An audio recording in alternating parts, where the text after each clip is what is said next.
Congratulations on getting your new apartment. I'm happy for you. Thank you. That was something I meant to say earlier, and then I got called out for not saying it. I swear. It was okay, Brady. Well, we just cut off going like. How's the place? Is it nice?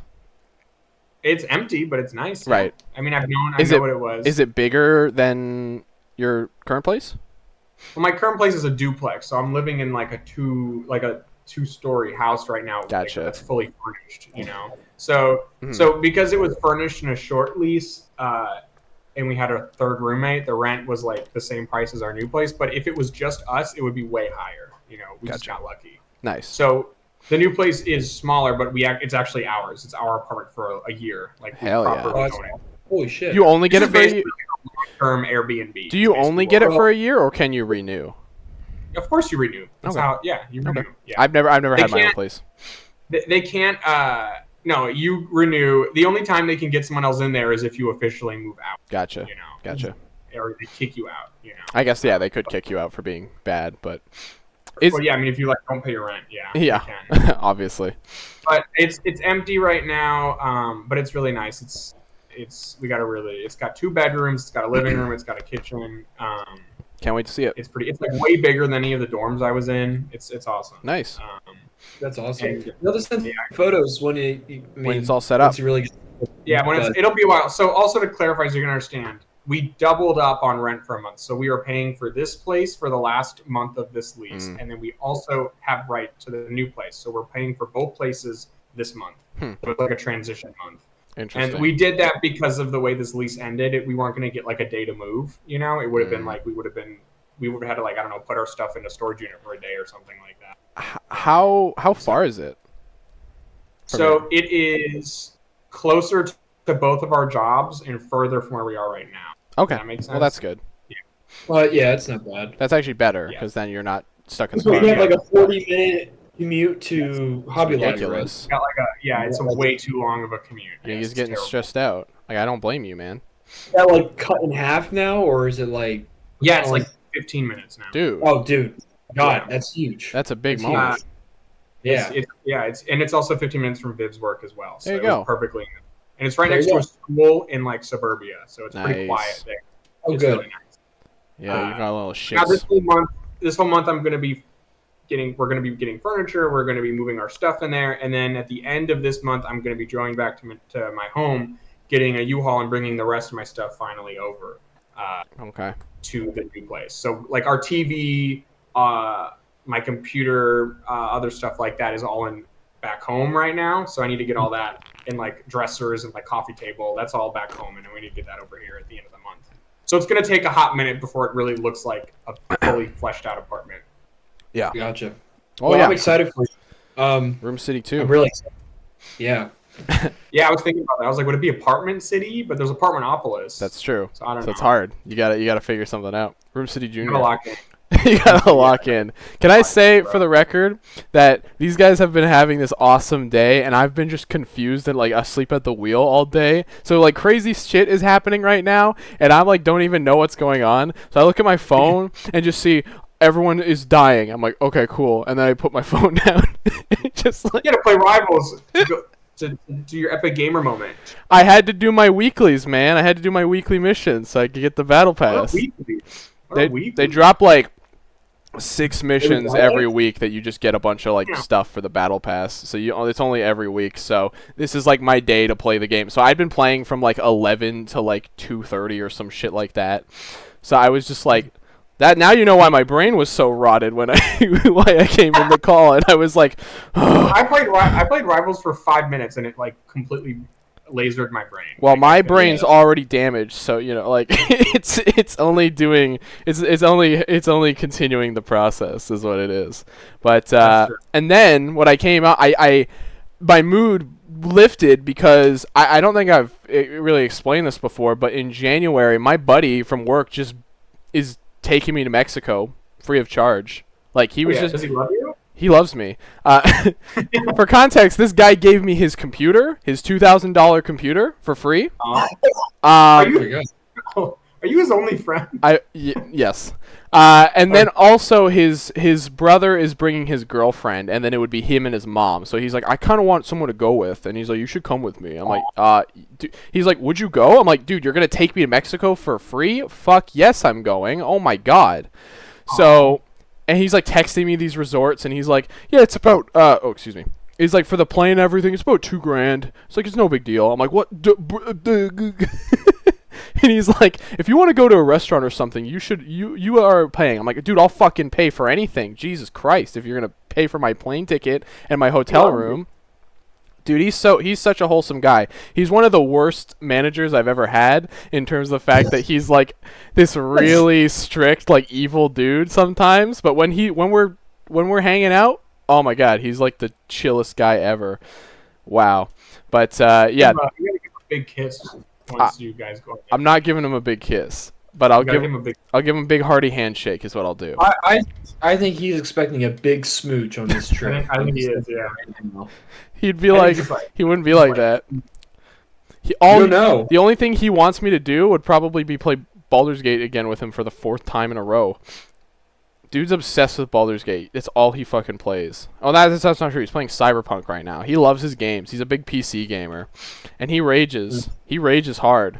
We'll be on the phone together, and he's playing like fucking Smite, and he'll just start slaying slurs. I'm like, Jesus Christ, man, gotta calm down. Yeah, cool. That's the end of the podcast. I'm happy for you. I hope you give him a big wet kiss. There's monkeys there, apparently.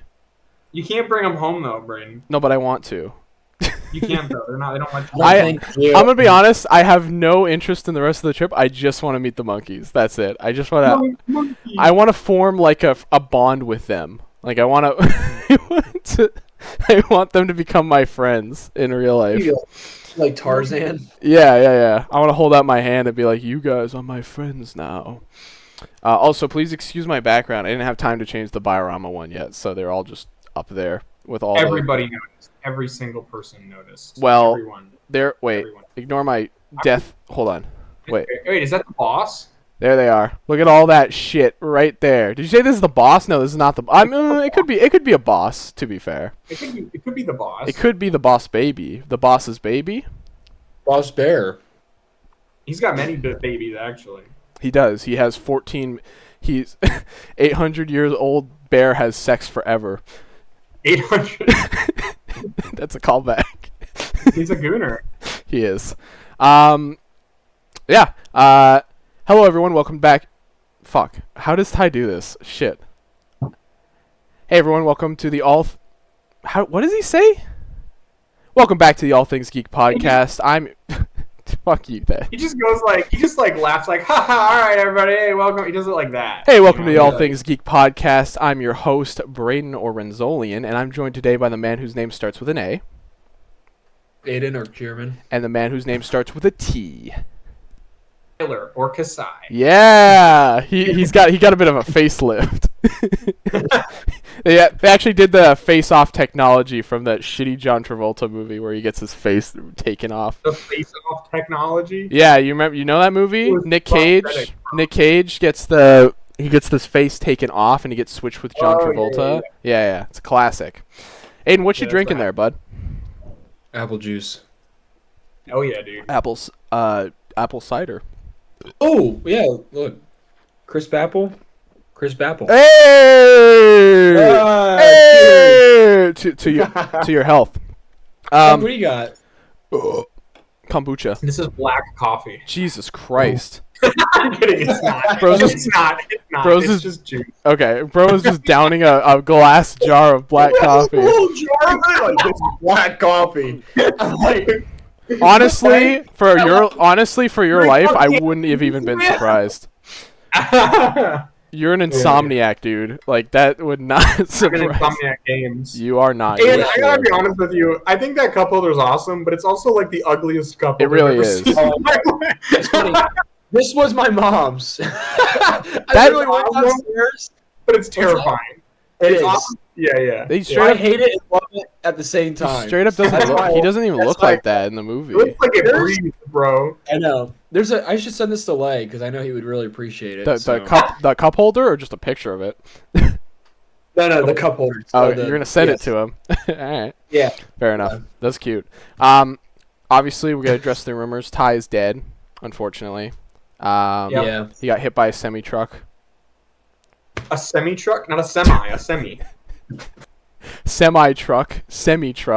It's the same and shit. He actually shouldered it like a superhero. He did the shoulder, but then he got COVID and died. So, yeah. Jesus Christ. He actually choked on a chicken and died. he actually stubbed his toe into the corner of the room and then he stubbed his big toe and fell over. He dropped a glass of jar of jam on his toe. No, he's taking a day for himself, which I can respect. I was actually going to do the same thing, and then he said that, and I was like, oh, okay. So, huh? How does that work? He works tonight. He works at nights. Remember, he does nights. Oh, so he needs to sleep because he wanted to. Because he was on the thing yesterday, so he chose to. Take one for the team. We had what I thought was a pretty chill week. It is not, and also we're talking about a very special movie at the end of this, which at this point is kind of old news, but we haven't talked about it on the show yet, so it's worth discussing. So this podcast is going to be a lot. Have any show and tells? I know Aiden does. I do. Actually, both of you technically do. I got an apartment, but I can't show or tell about it. So. Did you not get Did you talk about that last week? Oh yeah, I did. Yeah, you did. Yeah, you did. I don't okay. I didn't get anything, bro. Okay, well, Aiden got something. Okay. Like what Patch got last week. Yeah. I got this week. I got this. I got the Spider-Man 2 train set. He got it early. That's why. He found it early. That's right. Yep. I had a hard time finding it till what was it, Tuesday? Yeah, I think it was like Tuesday I found it. Very happy that I found it. I love the set. Not $57. Loving it. Oh yeah, it's ridiculous. Yeah, I love it. It's awesome. It's really cool. But great build, and Doc Ock looks great. Aside from they're still screwing up his colors for his jacket. I don't know how they managed to do that, but they did. But Tobert, I gave him a different hairpiece. He looks great with rips on him, and looks like he's shitting himself. So yeah, and I got and J. Jonah in the train car. So I love the set. It's awesome. I think I hope we get more Sam Raimi Spider-Man sets because we need more. Hope O2 Goblin soon. And one other thing that I got this week was a book, kind of relevant today. Oh, well, yeah. Punisher, Circle of Blood. This was Punisher's first comic outing in his solo series outside of appearing in other comic books with other heroes. This story is excellent. I'm just reading it for the first time. It's just right before Punisher had his main long-running series to his own. So it has classic characters for villains for Punisher, like Jigsaw mostly. So and there's mentions of Kingpin so far as I've read into it, but great art done by the same illustrator that did Kraven's Last Hunt. So banger. Certified banger. Banger. This is less exciting and kind of stupid. So Ty sent me a photo the other day of these Power Ranger Street Fighter figures that they did, and I was like, oh, those look cool. I don't care about either franchise really. I'm not Power Rangers or Street Fighter guy, but I was looking at one of them, and the way my brain operates is that I'm weirdly knowledgeable about very specific things. So for action figures, I'm like, can this be used for a custom here? Can I do that? And I locked in. I'm like, so I got this stupid Chun-Li Street Fighter thing, and I was looking at it, and Ty sent me this it was basically a profile shot of the character with their armor and stuff in frame.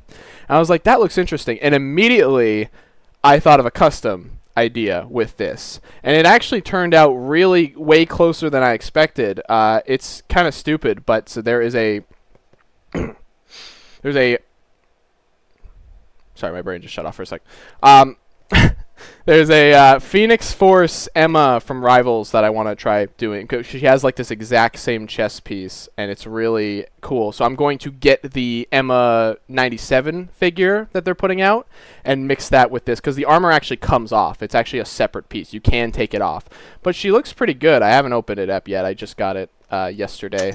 So she comes with a bunch of effects and shit too. So I mean, it looks, the effects is awesome. Yeah, it looks great. Like, it looks like a awesome figure. I'm not Street Fighter or fucking Power Rangers guy, but it looks great. It's also like $21 on Amazon, so dirt cheap. I thought this was gonna be expensive. Nobody gives a shit about these, I guess. But yeah, that's the only thing I got. Dope. Sweet. Back from the peak of like they were doing those crossover X whatever figures. Yeah, and now Power Rangers is dead forever. Yeah. Which is unfortunate. But okay, let me. It's not dead. It moved on to a different company or whatever. Yo, a new company sucks. Turds. It looks like ass. Yeah, they're all pretty bad. So just this will be a really quick topic. We're basically just wrapping up SDCC and like our thoughts on it and everything like that, because SDCC happened, and I didn't really feel like it was the biggest thing in the world, Like, I feel like there's been bigger SDCCs that have happened. I feel like, especially in terms of like toy news, maybe a lot of us weren't like, because I know you guys weren't like going crazy for a lot of the Marvel stuff. There was some cool stuff. Cool. Yeah, it was like, this was cool. It was cool, but there was nothing that like necessarily you guys were like, oh my god, Yeah, there's no ROM or Punisher. Right. Right. Well, they put out a ROM. No, not ROM. Sorry. You said ROM. Crystar. I thought of the Crystar guy. Yeah. Bro, get your ROM lore right, bro. What? Get your ROM lore figured out, dude. Sorry, dude. I can't. ROM is obscure. I keep wanting. I keep passing by the ROM Epic collection and keep thinking maybe I'll go for that. But I would love to get that book. I got other stuff I got to read first before I jump into fucking ROM of all characters. I need to understand characters like Daredevil and fucking other major characters before I jump into ROM. You would enjoy the ROM books. You really would, Brady. I've heard. Thatch gave me like a deep dive on ROM a while back, and I was like, he's talking about what are the bad guys called? The Dire Straits or some shit like that? The Dire Straits. Because he kept saying Dire, and it sounded like he was saying the Dire Straits. They didn't write Soul in the Swing. So isn't it funny? They write Money for Nothing. Money for Nothing. I do want to point out there are some stuff that specifically Ty wanted me to mention, so I'll go ahead and bring these things up. There were more Mafex stuff in general. There's some Suicide Squad stuff. Peacemaker looks cool. I love Peacemaker, and I want like a good figure of him, but I'm not spending God knows like $130+ to get one, so it's not happening. Then there's also, what's his name, Bloodsport? Yeah, Bloodsport from the movie as well. They also did this little, oh yeah, I want to show this guy off. This is a big ass fucking like 12-inch like Mecha Sonic figure. He looks really cool. He's got like lights and sounds. It's awesome. They're also doing, I mean, we talked about this last time too, but they have that big ass Bowser too. So Jax is making some big ass figures, which is cool. I'll bring this up because Ty would have been gooning over this. There's an MDLX0. Is that his name? Yeah. Shit. Okay. His legs. Yeah, bro has got absolute elephant trunk legs. Like he is not getting anywhere with those bad boys. Oh. And then there's another Mafex reveal. I forgot. They showed off like a classic comic Gambit. He looks cool. Yeah. I'm used to his effects being pink, so it's weird seeing them be orange. Yeah. So that kind jacket looks kind of. It reminds me more of Well, obviously, it seems to be taken from animated series. Is it? Yeah. Well, some of the colors on them too. Gotcha. Yeah. The brighter I orange jacket. I don't like that collar on that jacket. It looks kind of way too big for him. Yeah, I mean it's wired, so you can like manipulate it, but that's fair. And then continuing Jada. They didn't show much else, but they are doing a Street Fighter, which we talked about this last week too. They're doing a Street Fighter Alpha 3, I think the line is called, which is what the other company making Street Fighter figures is also doing. So now Jada is directly being like, "Oh, you guys want to do Street Fighter? Fuck you, we're doing it too." And this looks better than their figure. This looks like really good. I'm a little thrown off by the arm joints though. That doesn't really seem like a Jada arm joint, but I don't know. Trying to evolve into like almost like import like articulation. Yeah, that's crazy. But I like a good old fashioned normal double elbow. This is a little too weird for me. I get nervous these things are loose. That's my thing. I get nervous these kind of joints get a little loose. I mean, you can definitely break them more. That's for sure. They're not as like with like Toby. My Mayflex Toby has a similar. I mean, but as long as you're not a brute who like grabs the figure's arm and goes like, you know, like you'll be fine. They are also doing a Captain Planet figure, I guess. He's got like double ab joint. I don't know what the hell's going on there. I'm not gonna pretend I understand anything about Captain Planet, but that's cool, I guess. Well, who cares about the planet? I don't care about the planet apparently, because I don't. This is so weird. Captain Planet was like a joke, and then like there's like he keeps popping up in things that I don't understand. I thought we moved on collectively as a society from Captain Planet, but I guess not. No, we need a lot of action figure stuff that's like that. To be completely honest, that is fair. There's like there's like a show from the 80s called like Cops or something like that. And they were making like an action figure line based, like hyper articulated, like 12-inch, like not 12-inch, sorry, 6-inch scale line. It's wild. And then the last major things that I have here is we have in-hand looks at the new Wolverine, who looks like a big beefy boy.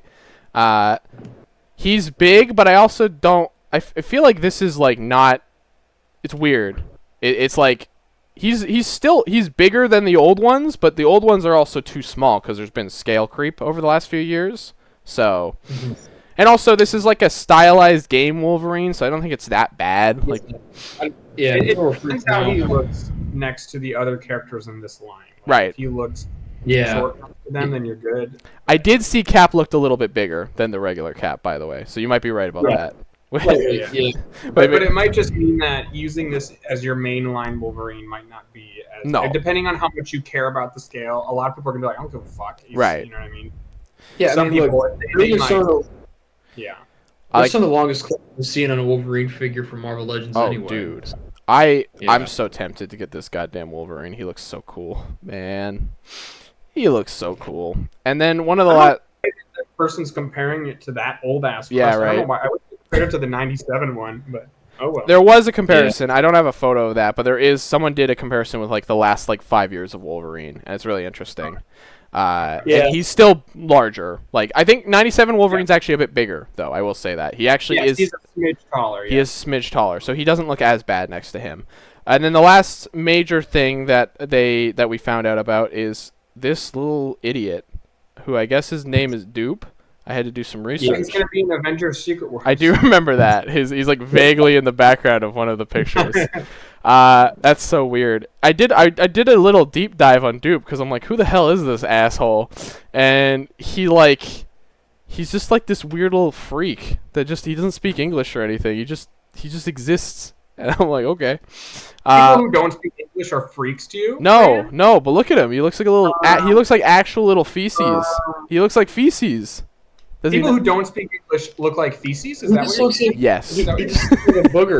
Oh, no. He's just like Jesus. Yeah, he's a living booger Slimer with an X. He's a living booger. He's a living booger like Slimer. People are saying Maximum Series fucking Deadpool, and I'm like, I don't know. Maybe. Oh yeah, that would make that probably. That's probably. However, that hasn't been using this body, honestly. Yeah. Yeah. Every figure is going to have this body moving forward. This is the Maximum Series Thor body too. They didn't tell you that yet. Well, that work as a Deadpool body. I know. I'm joking. I'm messing with you. That would be funny though. This came with the original Toy Biz Deadpool. He did. I will say the one thing that's a little like, well, we'll get into that later. That hasn't been rumored yet. at all, so that has me a little bit like, But it's always and also it seems like they're gonna try to do 2 maximum per year, which makes sense. That's a good way to go about it, especially if you're gonna have one. The next one better be good, because if it's bad, then they're well. There's one more coming this year, I believe. Dan. Oh really? Oh shit! It might be the Deadpool then. That would actually make sense. Okay. Well, because we already know like there's 2 rumored for next year, which is Thor and then Symbiote Spider-Man. We're gonna talk about that later too, but yeah. So interesting. I wonder if Deadpool is this year. Don't do 3 per year. Just do 2. Hell, do 1 per year, man. If they're gonna be because you did great with Spider-Man, then you fucking I don't know what happened with Hulk. You just they could really. I think they could bang out. They get banging out of the park with this. I think Deadpool is more likely to be better. Yeah, it's interesting because they did the Hasbro Pulse convention exclusive pack with Bob. Yes. And you get basically every accessory you would want almost with the Deadpool figure. So I'm wondering how they're going to do it differently here. Dupe, more guns, I don't know, swords, blood effects maybe if they're crazy. I don't fucking know. Probably not, but you never know. Yeah, well, it's funny because I feel like Deadpool especially fits that title because they can make some puns on the box like Max. Oh, that'd be great. That'd be great. You know? Yeah. That'd be awesome. His box is just like doodled all over. That'd be great. I'm pretty happy with just like the 2018 one I have from the Sasquatch wave. I don't know if I mean, we'll have to see, but I'm not the biggest Deadpool guy. I don't even have a comic Deadpool. I had the retro card one with the blue, like the metallic blue, and it was a good one. I really liked that one. Yeah, that's the one I have, but it's just the flat. Gotcha. Quick question, Bray. Quick question. Yeah. Maybe this will stress you out or not, but should we just swap Hasbro Tron with the Legends leaks? Because I feel like we pretty much already started talking about the Legends leaks. Oh, you mean like you want to do that next? Just because we're kind of already talking about it. Yeah, that's fine. You know that's fine. Yeah, we can do that next. To stress you out. But, no, that's not stressful at all. I'm not. Fuck! I'm freaking fucking out! Damn it! No. Holy shit! Fuck! No. Yeah. Overall, SDCC was kind of eh. You know. Well. Okay. Ty obviously had a great SDCC because all the fucking Mega Man shit. I was I was hoping for something. I didn't get it. That's okay. I knew it. Look, we already talked about that last time. I know. We already talked about that last time. Aiden got something maybe. I don't know. What did you get? What did you get out of SDCC? Oh, what did you get out of SDCC, Aiden? What? No. I don't know. There wasn't really much. Yeah, right. Scooby-Doo. Mayfex Punch, but that was already kind of announced before SDCC. Yeah, that wasn't SDCC. But in-hand version of him, he looks great. I mean, I kind of mentioned this stuff last week. Really, honest to God, it was the Battle Damage Spider-Man we saw last week. Like that was like I think my favorite reveal. I'm pretty like that's. I did. I sent you the link. Did you see that earlier? I did. I was on the fence about. How much are those, by the way? $40. Oh. Yeah, and it's like you're paying like what 25 for the Legends figure, and then what 15 for the card that he comes with. That card is I've wanted a Battle Damage figure with Spider-Man for so long. I'm like, I'm just gonna get it because I don't know how hard. I feel like everyone's gonna buy this. That's why why I bought this now because I'm like I don't want it to sell out. Dude, it's gonna get scalped. It's gonna get scalped by friggin' Magic guys too. You got to keep that in mind. Now I'm not the biggest fan of Magic the Gathering at all. I played it a couple of times. I have friends that are interested in it because they're like, "Hey, they're putting Spider-Man in it. Is this gonna, grab your attention anymore?" I'm like, probably not. No. Aiden's not like a blind zombie. He sees Spider-Man something. I have to play this. Like, I'm a fucking nerd. Don't get me wrong, but playing with fucking cards is on a whole nother level. All right, I'm not on that. And look, I'm not bashing anybody that does. That's awesome. People that are passionate about that, great. But it's not for me. They can be losers all they want. Just kidding. Kidding. No. Is there any other figure that you're interested from the Magic line? What's that? Were there any other figures from the Magic line that you were interested in?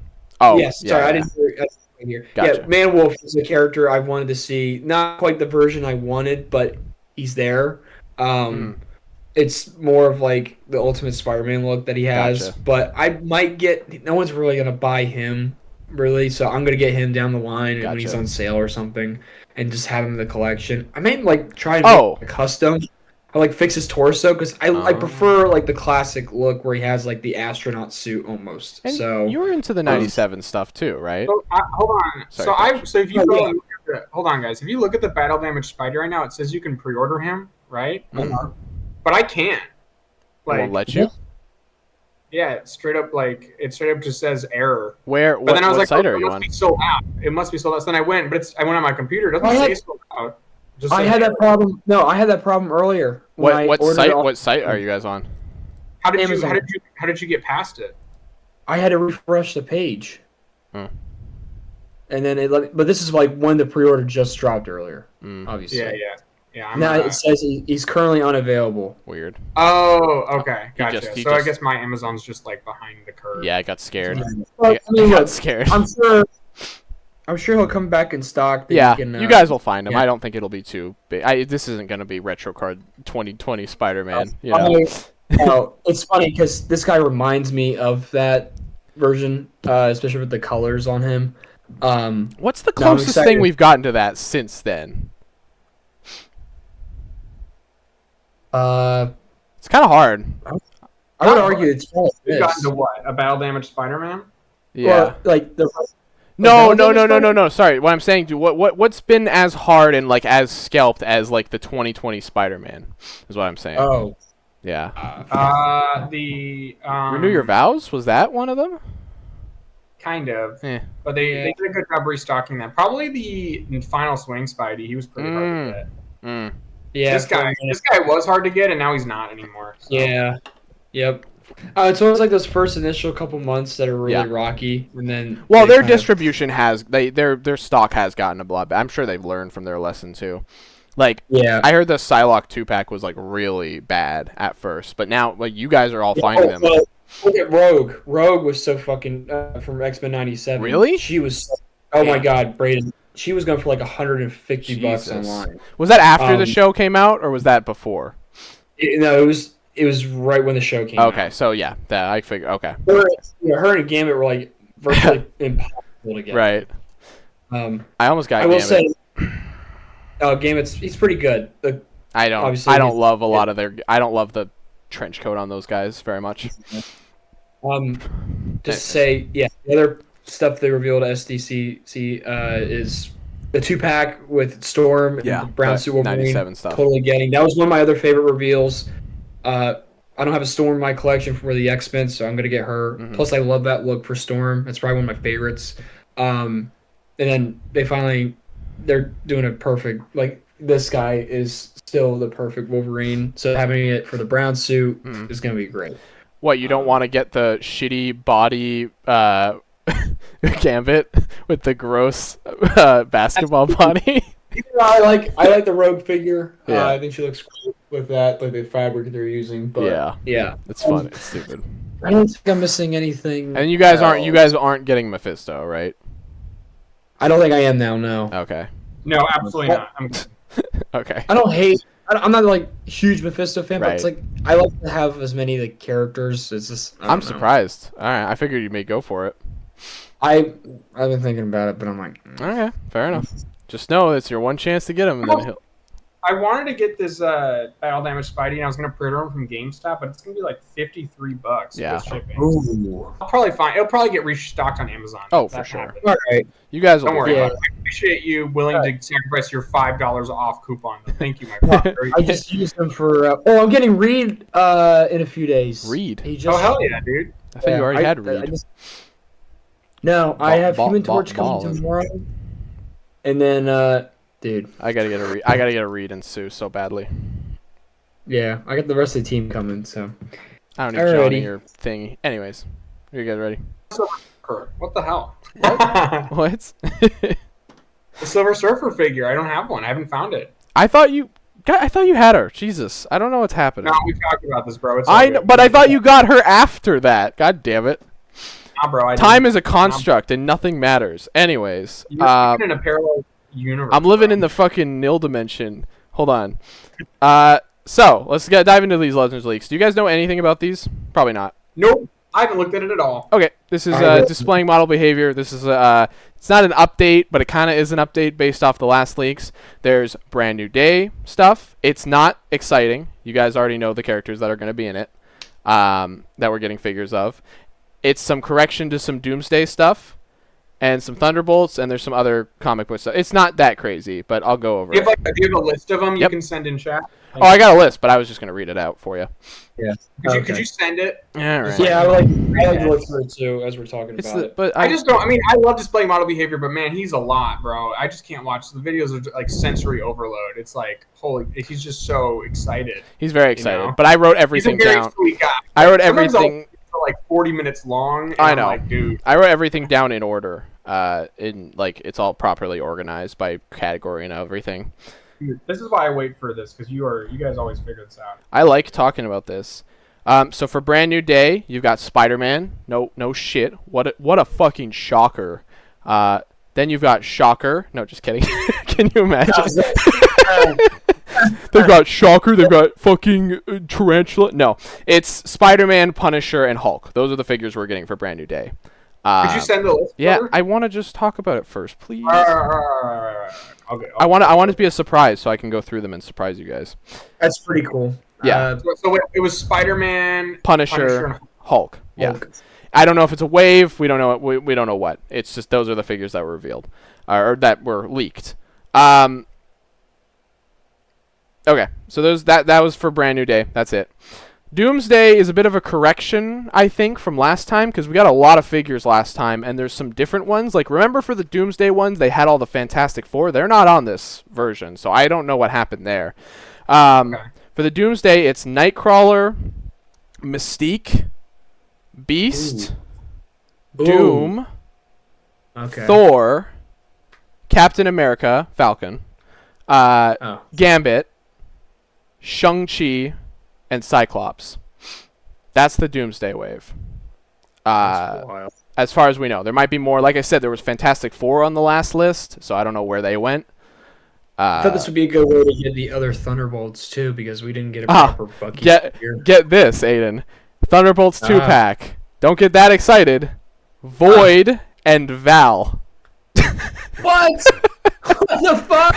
It's the lame. It's the painted black century. What? So my only guess is maybe we're getting a Bucky and Ghost 2-pack this year, maybe, but I doubt it. They probably would have showed that at Comic-Con or something. Because why the fuck would you do Void and Val? Those figures look great, by the way. Oh yeah, they do. They really do. Yeah. Here, I'm gonna send these ones so far so you guys can see. Yeah, I kind of blanked at the Doomsday ones. I'm not gonna lie. Damn it, Fetch. This is why you want my list. Yeah, there's so many. I can't follow. I'm like thinking about the last thing you said, and then this one comes up, and I'm like, there you go. That's the MCU stuff right there. Doomsday. You can reread the Doomsday list. It's a lot of the X-Men. Is what it is. Yeah, that's pretty cool. But that Thunderbolts 2-pack kind of blows. Awesome. That's unnecessary as hell. Yeah, it's really lame. What are you gonna do? They got something like they did with like the other version of Spot they made when they made like black transparent. Like this doesn't make any. It's literally. I'm telling you exactly what it's gonna be. It's gonna be the Sentry figure in black with white eyes, and it's gonna look lame. Well, it's not gonna look cool at all. I'm imagining like maybe it'll be like. It'll be like the darker, opaque plastic, you know, like that actual Void, like the comic Void, like monster creature is, you know. Maybe it'll be like. Yeah, I would only really work if you used fucking Vanta Black. That would look really cool, but you can't do that. Okay, then we are getting a Future Foundation comic book wave, I assume. Oh, finally! Jesus Christ! It's exactly the characters you think it's gonna be. It's Spider-Man, Thing, Invisible Woman, and Mr. Fantastic. Oh shit! I was thinking about that the other day. I was like, man, that's like one of the only major costumes they haven't done. Yeah, right. In modern Legends. The fucking inverted one for Beyond Amazing, and I'm like, I just want. Oh, and read that last one too, Aiden. I want you to read this last one that I put down there too. Okay, hold on.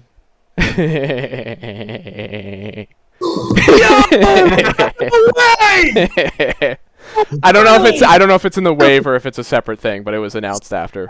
I am buying it. I am buying it. Okay. He's gonna have his boys. The Moloids. Yeah. Deluxe Mole Man with Moloids. Yeah. So oh my god. You get a Future Foundation wave with all the characters you'd want, and then probably separate. Probably, honestly, Aiden, with that Toy Biz packaging, wouldn't surprise me. Like they do Dragon Man. Didn't we just talk about that too? Yeah. If they reuse the packaging, yep. I'm buying it. This is desperately needed. It's been a long time coming. Yeah. Mole Man should have came in that retro card wave they did for Fantastic Four nearly 5 years ago. I mean, like, I don't mind Psycho Man and High Evolutionary, but they were like obscure characters, especially Psycho Man. Obscure characters. That they picked, like, why didn't they pick like Red Ghost, Mole Man, or like the Mad Thinker? Or that wave's kind of not the best in retrospect. It hasn't aged very well. No. Okay. Yeah. So that's really exciting. I knew the second I heard Mole Man, I was like, Aiden's gonna love it. I've been asking for years. I think I have it written down my wish list. So okay. So this is nothing new, but I'm glad to. I'm very happy to hear that this is at least seems to be locked in. The Rivals figures are the exact same as last time: Punisher, Moon Knight, Spider-Man, Luna Snow, and Venom Jeff. So it's exactly the same. Luna Snow and Spider-Man. Yeah, it's a 2-pack. Definitely getting Punisher. Depending on seeing some fuck ass Luna Snow to get the Spider-Man. Oh. It's actually very smart marketing wise. I get it, but because they knew Luna probably wasn't going to sell very well if they put her on her own, which is funny. That's how they get it. Yeah, that's how they get you. Well, Thatch, depending on how good that Blockies one is, I might just give you mine. I mean, I'll take it. Yeah, if it's good, if the Spider-Man one sucks and it's like reuse, then I'll just give it to you. I'll take the reuse. I don't care. That's fair. As long as that Blockies one is good. And then there's a bit of a random. These are kind of random, and some of these characters I don't actually know, so you guys might have to help me out here. There is a retro carded Onslaught coming, so that's interesting. There is Christmas Spider-Man. Oh my god! And then I'm getting that. They're doing Cardiac. Yep, they're doing Cardiac and Hypno Hustler. Oh my god! Wait, is this the retro card wave? Is this next year's retro wave? I don't know. They were randomly listed. I do remember them around Cardiac and Hypno Hustler, but like Cardiac has never got. I don't like love the character. It's right. Mark Bagley crazy, made Carnage. But the fact that he's never gotten a fucking figure is just like insane. And I love Hypno Hustler. He's so stupid. But yeah. Oh my god. I'm glad. I wouldn't be surprised if this is a retro wave. What if this is a comic, like the comic holding wave, like they did with the other ones? No, they're all Spider-Man. Oh, are they? Yeah. Well, except for Onslaught. Except for Onslaught. Well, maybe they'll have Onslaught like retro carded like in a separate retro card. I don't know. Think like, so, what would too. He's gonna be a big figure though because Onslaught. Yeah. But Cardiac and Hypno Hustler and Chris Spider, those are all. Dude, I'm so excited about. You don't even. I was literally just thinking. Guys, I just ordered Spider-Man Christmas ornaments from like the late '90s today. Mm-hmm. This is right up my alley. I'm so excited. Last week, Thatch, you sent me the photo of the Toy Biz one. With the hat. Yeah. I love that thing. This is the most anticipated figure of the year. Alrighty. Next up, X-Men '97 again. Are we finally getting a fucking B? You just confirm that for me. I need. Thank you. Thank you. Well, it's not confirmed. It's leaks, to be fair. But yeah. Yes, the last two are interesting. Probably season 2 characters, I'd imagine. Oh, that's cool. Havoc and Polaris, we have new versions of them since we've gotten that 2-pack years ago. So it's a much update. Rogue should be green suit, I believe. Okay. Wait, didn't they do that? Didn't they do that recently? Am I crazy? Did they just reveal? They did, but that's the comic version. That's our first appearance. Okay, no, sorry, but in the '97 stuff, they didn't just reveal a green suit, right? Am I confused? No. Okay. That was like a basketball getup that looks. Well, I thought she came with. I thought she came in another set. There's so much 97 shit. I forgot about a lot of it. Yeah. Okay. That's the only one. She came in a different 2-pack with Destiny that was in her first appearance. No, I know that. I know that. I'm thinking of all the 97 stuff, trying to remember. But yeah. I got you. Yeah. So Deluxe Beast, Gambits, maybe either White Tux Gambit or Apocalypse Gambit. Yeah, I'm thinking Apocalypse Gambit. Horseman Gambits. Could be. Maybe. I don't know about Cyclops and Jean unless they're going to be in the Frank Quietly costumes. I don't know. If you know what I'm talking about. I don't. Okay. Yeah, it's from... They said is that it Age of Apocalypse? Was it Grant Morrison, Frank Quietly costumes? Is it Age of Apocalypse based or no? No, it's just their... I'll send a photo of them. Sure.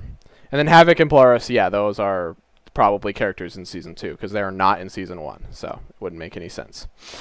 It's interesting. It's cool. It's cool to see more 97 stuff so soon after they just revealed a shit ton of them. That's nice. Yeah, I was going to send the... Not the best photo of the costumes, but that's... Oh, the astonishing kind of looks. It was just new X-Men. Yeah. Oh, okay. They look... They're similar to this, right? No. Kind of. They're more uniformed, like, all together. I'm thinking of something else. I'm pretty sure I'm thinking of something else. Yeah, I've seen these before. These are the big puffy Astonishing jackets. Is like we got Astonishing Wolverine last year. And we got the Cyclops has the lines on him. Right. I know. Okay. Yep. And the Emma Frost, yeah. The Beast looks like a weird dog, man. He looks like a weird wolf. So then this is confirmation. Maximum Series Thor and Black Suit Spider-Man. I assume Black Suit will probably be reused. This guy wouldn't surprise me. I'm fine with that. Honestly. Totally fine. Just include a web backpack for the love of God. Include some goop. That's all. Crazy goop. I want crazy goop accessories. I do. Goop. I need to say web backpack because he used the shit out of one wearing that costume over. So there you go. Please. And then Thor. I hope that Thor has wire cape. Thor has the chance to go pretty hard. If that Thor is good, I might buy that Thor because dude, you know how badly I wanted that Hulk, and then the Hulk sucked, so I was like, But if Thor is good, we're back on the menu, baby. So. Well, hopefully he's not like mostly the old Thor body with like one new. They need a new one so badly. Yeah. All right. Oh, yeah. Now we have a Deluxe Hulk wave. I don't know what that means. Abomination, Smart Hulk, Hulk 2099, and Doc Samson. Wait, Doom 2099? No, Hulk 2099. Oh, fuck. Yeah, they're not going to put Doom 2099 in a Hulk wave. Doc Samson. What the fuck? Sorry, I only know Doc Samson because Robo never shuts the hell up about him. He's this weird green-haired buff guy. Oh, yeah. Yeah, it's that guy. I know you're talking about. He looks like a dejected Flash character. He's rejected. He doesn't know where to go. Well, I've wanted an Abomination figure for years, too. We need a good one. That's another villain I've wanted, so he's long overdue, and I hate the fucking Gamerverse bath one. Which is weird, that's probably the best one, too, which sucks. And that came out in like 20. Articulation seems great, but guys, that's all I mean. Like, functionally, it's the best one. It doesn't necessarily look the best. He's got a stupid screaming head. I hope this one's great. I love the classic. Smart Hulk, people want something along the lines of he's going to come with guns and, like, the tank top. And then also maybe bunny slippers too. If you've ever seen that look for Smart Hulk, it's ridiculous. Okay, and then the last of the leaks here. I probably should have ended on something more exciting, but we've got the that's the look that people want. I don't think he's gonna come with a gun that big. Can you imagine? But Jesus. Yeah, if he came with the slippers, it'd be pretty fucking happy. The last thing that it was talked about was the Magic the Gathering wave, the second one, I assume. And it's funny that Aiden just mentioned a certain character, because he's on this, that being Doom 2099, is on the Magic the Gathering. Oh. Including Captain America, Malice, and Black Panther. Yeah, I know you're eyeballing that Malice, Brady. It's not. No. You want to make a custom? For a custom. It's the comic Malice is actually way more extreme than the game Malice. I'm already making the custom Malice. I got that in the works, dude. All right. The comic Malice is ridiculous, by the way. Go ahead, Aiden. I don't 100% give a shit about Dune 2099, Why? but if this figure manages to be looking amazing, because I kind of like the design, even though it's, I probably might get it. Well, it's Aiden, when I said Hulk 29, you're like Doom 2099. I'm like, oh shit, and then I gave it, and I was like, I don't really give a fuck about him. It's like, why did you say it like that then? Because all the 2099 shit is dumb. He's cool. Aside from Spider-Man, he looks kind of. Have you ever seen Punisher? Have you ever seen Punisher 99? He looks like a fucking idiot. I have the comic for it. He's fucking stupid. He's so.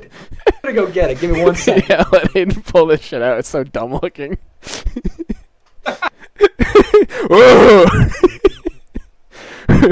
Look right away, tight man. Look at this fucking idiot. Oh, dude, I love him. The rival. There's a lot of attention being brought to his cock. Yep. Yes. The Rivals design for him, I think, is way cooler. They gave him a much more interesting, like, skull mask and shit. But yeah, that's ridiculous. It's so. I'm the Punisher, bitch. Ah! That's great. Yeah, that's it for the leak. That was it for the Doom. leaks there. It's interesting. It's crazy to see. There he is. He's such a fucking goofball. Look at him. Why does his logo look like it's trying to sneeze? Like he does. It looks stupid. That's my reaction to it. Just like you, Aiden. Yeah, I know. 1-1. Look, I'm gonna be honest with you. These leaks are pretty neat, but the only things that I'm really pumped up about are obviously I'm excited for the brand new day Spider-Man. I mean, I get every movie Spider-Man. Yeah, it's just a childhood tradition. Oh, of course. And I'm excited, but I'm excited for the symbiote Spider-Man. Will be cool to see, but I'll probably skip it if it's not amazing. If it doesn't have some crazy, insane shit in it. Yeah. I'm pretty happy with the symbiote Spider-Man I have. It's really hard to screw up a symbiote Spider-Man. Like, it's really hard. Yeah. You know? The five we got in this year alone. Yes. Oh my god, is there 5 symbiote Spider-Man this year? I'm not exaggerating. Jesus. That Christmas Spider-Man has. Oh, I know. You guys already know. You guys already know where my heart lies. You guys already know. Yeah, you're excited to get Doom 2099, bro. He is a Rivals character, but he's gonna look very different than the game. But also that Thor, if he's good, you know. Yeah. So yeah, that's it. It's interesting. It's nice to see stuff that was leaked get confirmed, or well, nothing confirmed. These are leaks still, but you know. Yeah. Clarify. More, this isn't some scary. And there will probably be changes too after. Oh, I bet. Oh, 100%. 100%. There's probably a maximum friggin' Deadpool coming. We don't even know. So, yeah. That is it for that, though. Thought it was very interesting. Moving on. Oh, yeah. Hasbro's doing Tron.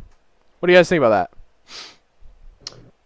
Okay, so the thing about Hasbro Tron, first of all, the way that got announced was they were handing out fucking floppy disks at SDCC. Oh, really? And the floppy disk had the PNG on it, which is the dumbest, corniest shit ever, dumb. Bro. Like, also, check this out. The odds of, what if nobody had something that could, like, convert the floppy disk into, like, what if they just handed it to the wrong person? Yeah. You know what I mean?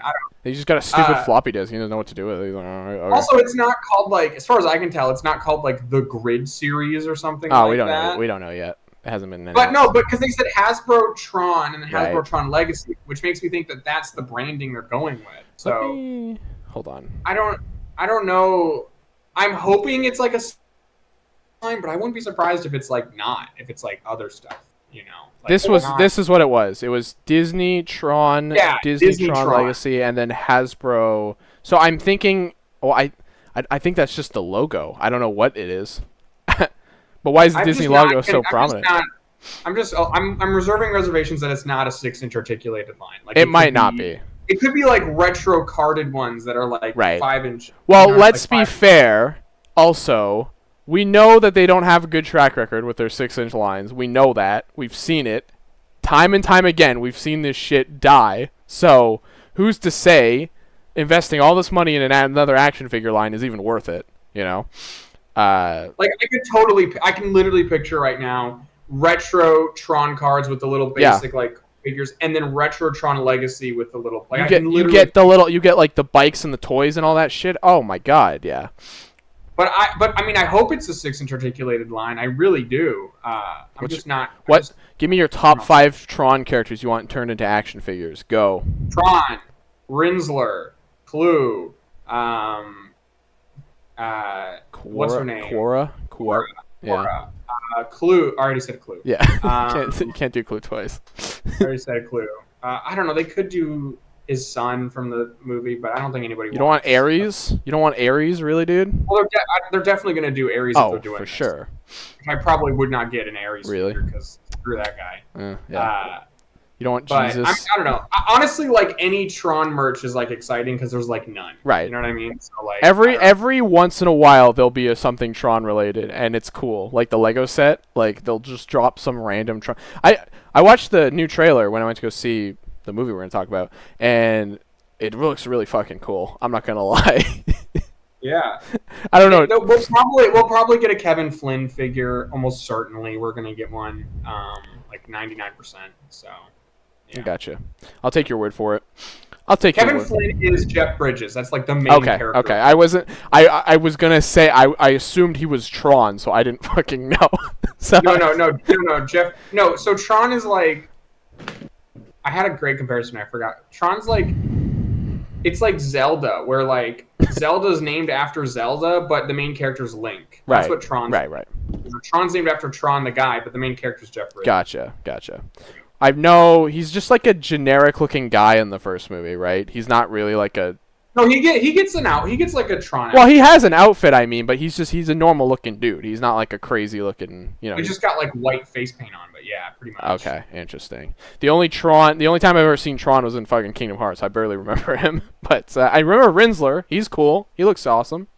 They ought to do a Rinsler. They ought to. He's the cool masked guy from the Legacy, right? Yeah, he's Tron. Yeah, Rinsler's okay. Tron. Rinsler is Tron. Gotcha. All right. Tron lore is a little confusing, but I get you. All right. Tron. Yeah, Aiden, do you don't care about Tron? I do, but I'm not like. I do, but I don't.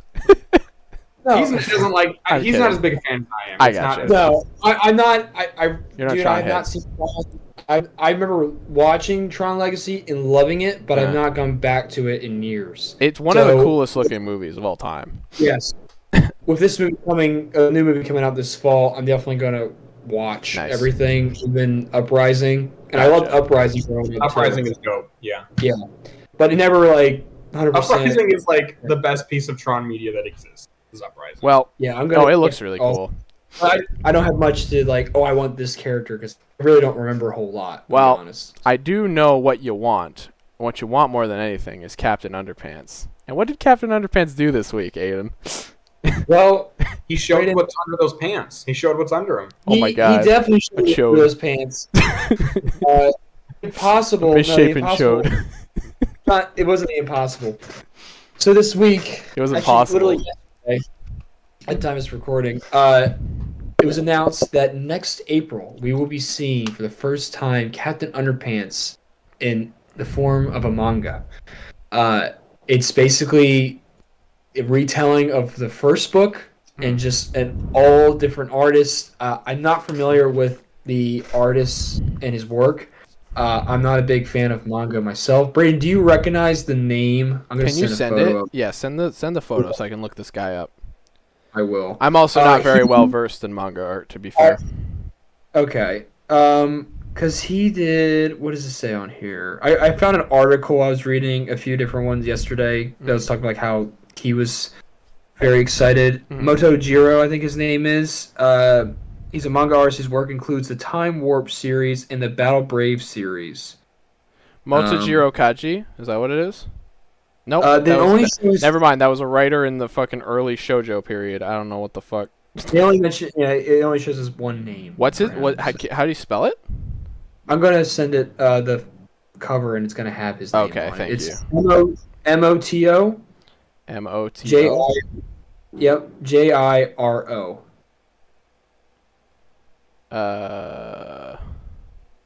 This guy died in 1932, so I think this is a different guy. A different guy. Let me do like I don't know, put like artists right by his name through the search.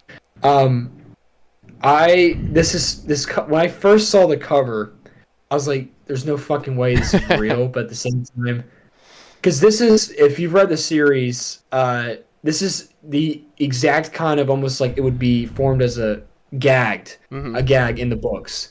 Especially that there's so much manga inspired stuff throughout the series. The fact that this is now a thing is really just quite fulfilling. And this is technically going to be the first new Captain Underpants book in 11 years, because it's 10 years this month since the series ended, which makes me so fucking old.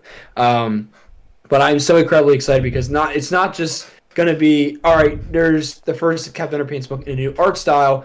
Dave Pelkey literally said in this article I was reading that he got to rewrite everything, but also expand upon different points that people love about the first book. So I'm really curious of what he gets to dig into, and especially that it's in a full-blown comic, which I feel like is the greatest way to express Captain Underpants and that whole world. I'm so excited. I am all for it. And if this becomes successful in any way, I hope that we really get a majority of the series done in this style. But I want to see some of the pages. I want to see more of the artwork because the front cover looks very promising as far as I can tell. Something I just wanted to also note is that the style, and there has been a little bit more photos of pages released. Like there's a couple different panels they've released. The style of it is like here's a panel. Like shit, I'm all blurred out. Oh, you're bugged out, dude. Oh my god. You can kind of see it. Yeah. Yeah. Oh shit.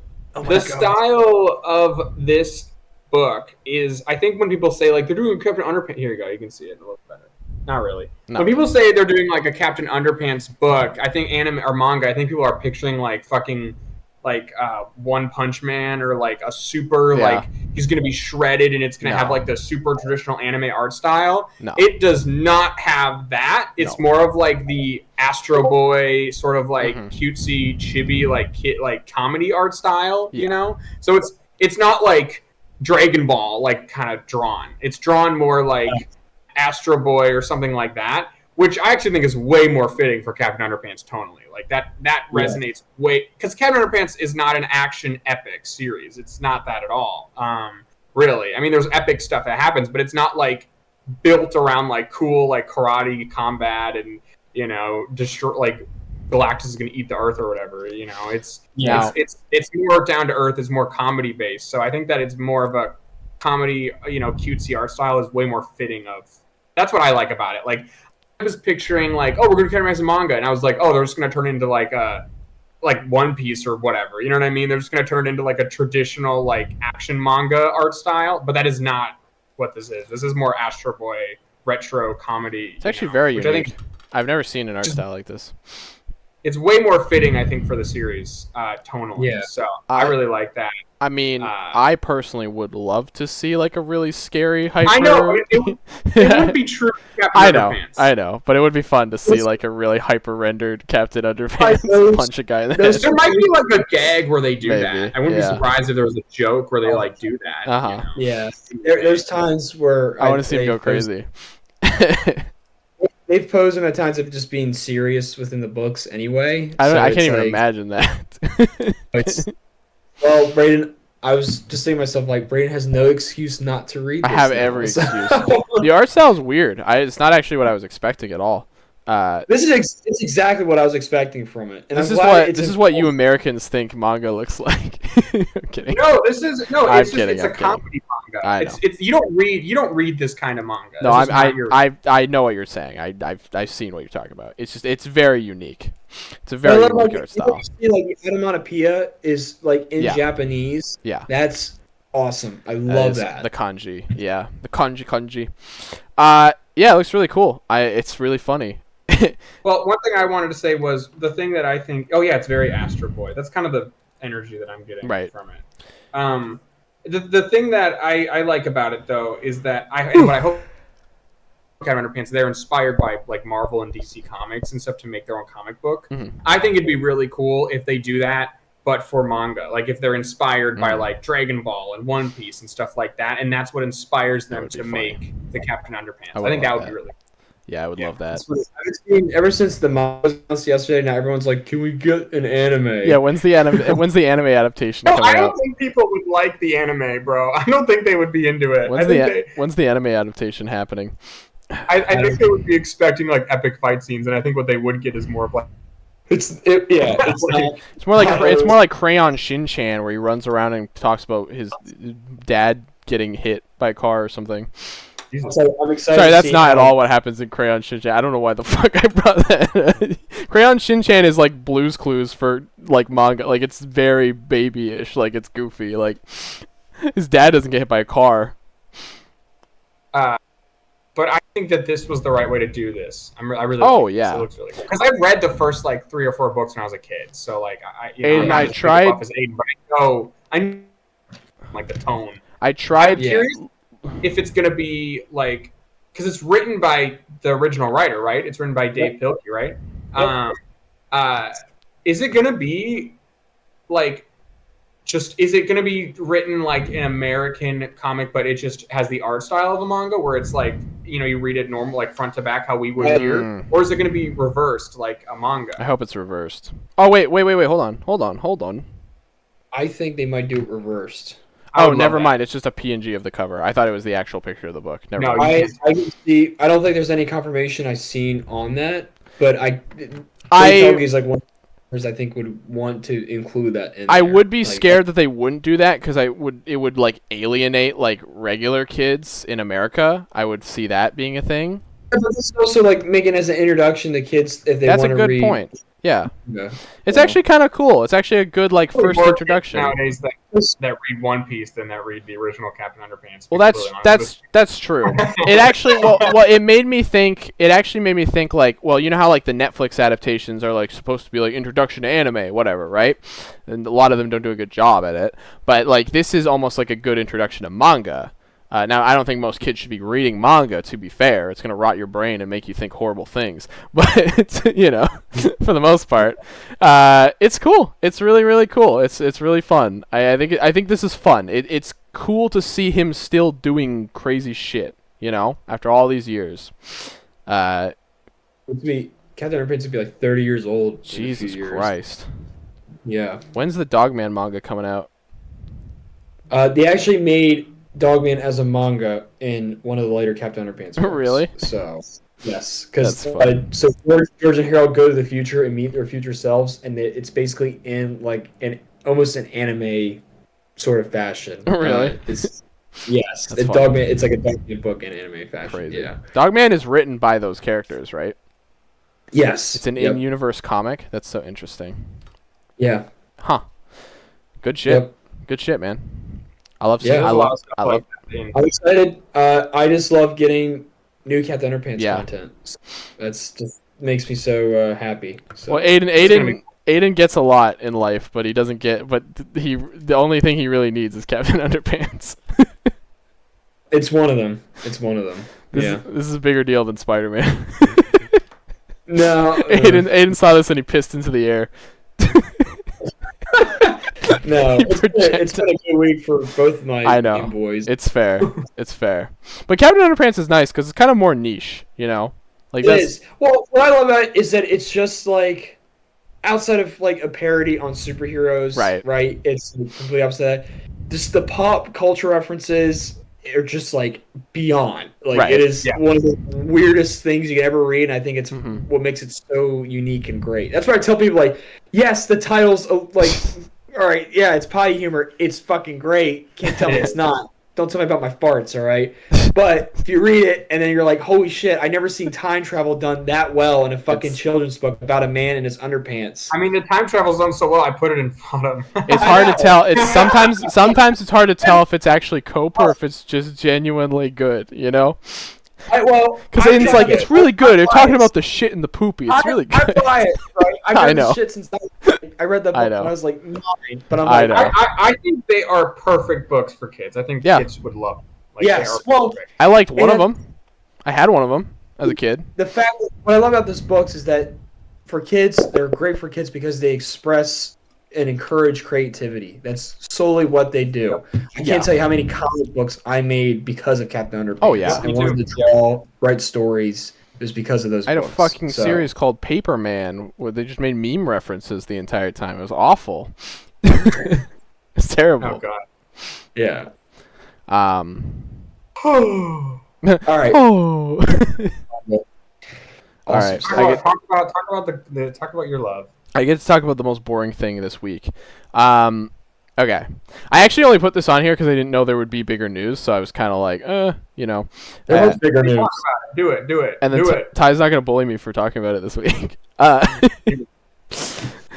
So in general, there's a few little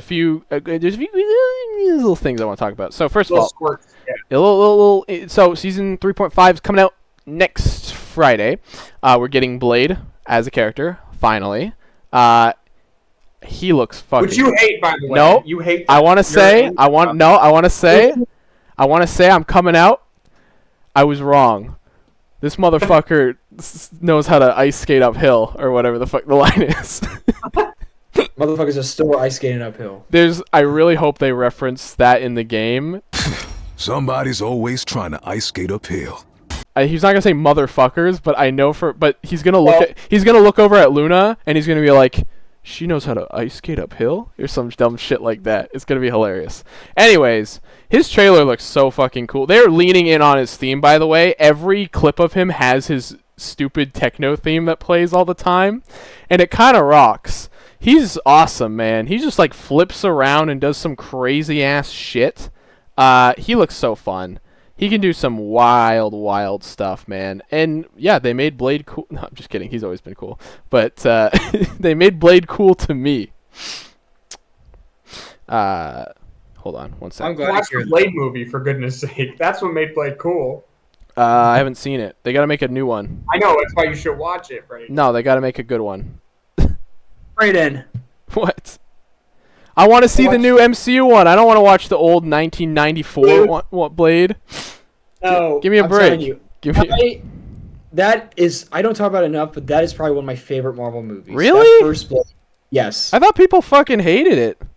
No. I hate the third one. Oh, the third one's the bad one. That's the one where they CGI his eyes open? He was directed by Guillermo del Toro. He did it? Yeah, he did the second one. What? Yeah. Ron Perlman's in it, man. Ron Perlman? What the? Guillermo del Toro did Blade? Yeah, watch it, Brayden. Huh? We should watch Blade together. The first two. Can we watch all three? Oh. Maybe. Let's talk about it. I want to watch the third one. I really want to. If we're watching the two, I want to watch the third one too. Oh man, yeah, he looks so fucking cool in this game. He's got Dracula's sword. He's slicing people up. He's making fucking Devil May Cry references, which is ridiculous. Like they're leaning in on how insane this guy is, which I love. He when he attacks you, he heals himself like a scary vampire. That's really cool, dude.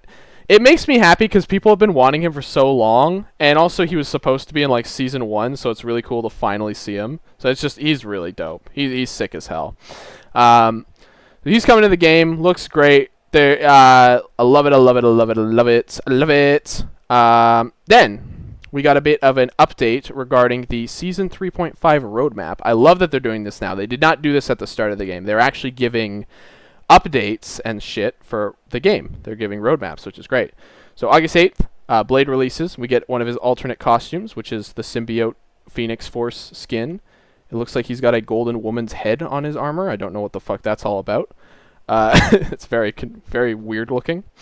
And then we are getting the Hela skin that everyone was gooning over in an event, where you also get another Phoenix Force Black Widow and the symbiote thing, which looks fucking goofy as hell, but I kind of love it.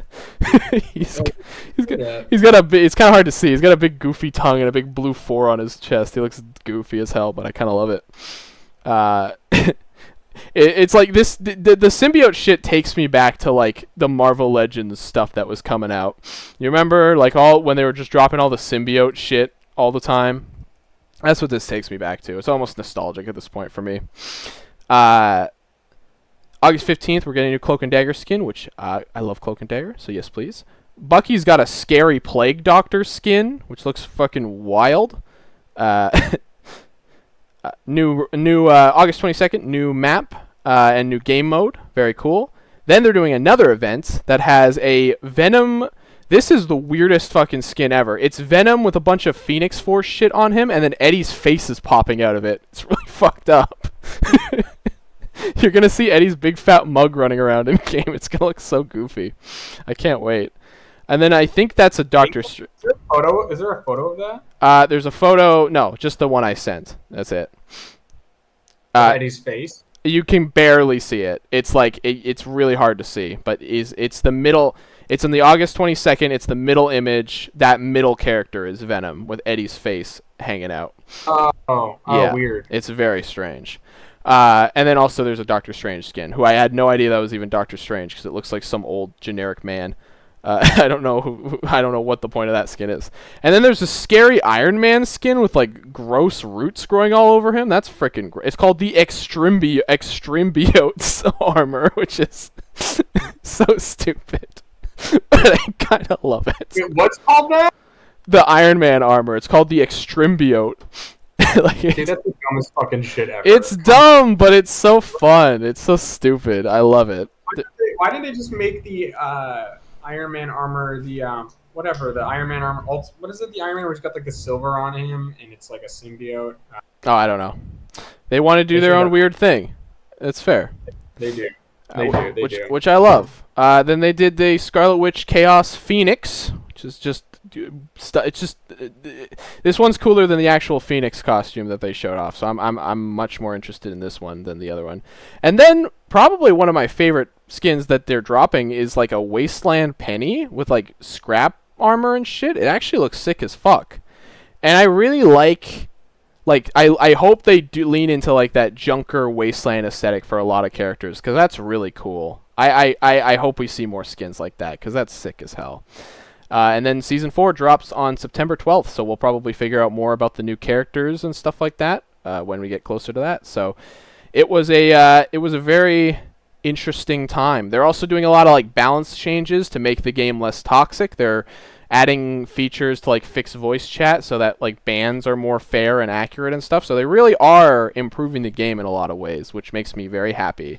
And the game's pace has picked up a lot too, so everything's going faster, and it's felt like a much smoother. I told the boys I was on a losing streak today, and that was stupid, but for the most part, yeah, the game has felt really like the general pacing of everything has really improved. So I'm having a lot of fun, and I'm not going to be able to play Blade the first couple days he comes out, because no shot in hell I'm getting a chance to play this character before someone else picks him, but that's okay. I can play him in the practice mode, I guess, because he looks really fun. But yeah, I love this game, so I'm glad I get to talk about it. Yippee! That's it. Let's move on to the stuff you guys actually care about now. I'm glad you got to talk about it, Brayden. Thanks, man. I appreciate that. Now enlighten me on what's been going on this Western front. I've got a list of events that there was news that happened before the big stuff, right? So this is okay. So hold on, just give me 1 second to prepare myself for this. All right. Okay, I'm locked in, ready to go. I came into this with like some little snippets of bottom of the barrel news, like I have done the last couple of weeks, and then I was overwhelmed continually. Then shit's just hitting the fan. Shit is hitting the fan. So I'm gonna start with the little tiny baby stuff and chronologically go to everything else. I feel like that's the right way to do it, right? Yeah. So first of all, the last week and a half, sort of post Fantastic Four, because it's the next Marvel movie after Fantastic Four, there has been a like building hype for the set photos across the social medias. People have been like, I'm yearning for the first Tom Holland set photo. Oh, it's about to drop. It's going to hit like crack. Oh my gosh. They just were like getting real. They were just edging for these set photos. It was ridiculous. I've never seen this happen before in my life. Interesting. People were just like, it's going to hit like crack when we first see Tom on the suit. And it's just this whole thing. It's been like this arc that's been building. Okay. But in the middle of that, Destin Daniel Cretton's personal assistant posted a photo of his office. I didn't know about this. And there are some comic covers on the office. Now, this wouldn't really matter if it weren't for the fact that literally a week and a half ago, Kevin Feige was like, Destin Daniel Cretton has 8 comic covers in his office that he's going to recreate in the movie, which is something he literally said. And so now these know that some version of these is going to get recreated in the film. So we only saw 2 of them. And we saw one of them was Spider-Man fighting Boomerang, which is significant because I don't know if you remember, but like leaks came out like 6 months ago from like a licensing convention where there were toys for Brand New Day, and Boomerang was amongst one of the characters that they said would be in the movie. So this sort of double confirmed Boomerang. And then on top of that, Tarantula, who also rumored for like a hot minute. Tarantula is one of the covers. Now, Tarantula's my boy. He's basically Zorro, but a Spider-Man villain who wears a mask and has spiky feet. That's basically he just like robs banks. Covers. So I wanna point out Thatch was talking about Boomerang, and I was like, isn't that a DC character? And I never questioned it because I didn't want to say anything, and I felt so stupid. But I was like, I'm pretty sure that's a DC character. I thought he was getting the name wrong. I just looked it up. He is a guy. Okay. There's Boomerang, and then there's Captain Boomerang. Captain Boomerang's DC. Gotcha. Yeah. Okay. 2 separate Boomerangs. It's one of those DC Marvel things where it's like there's Black Cat and there's Catwoman. I gotcha.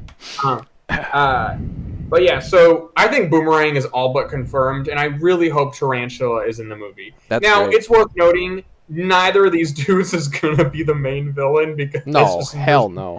No way that's going to happen.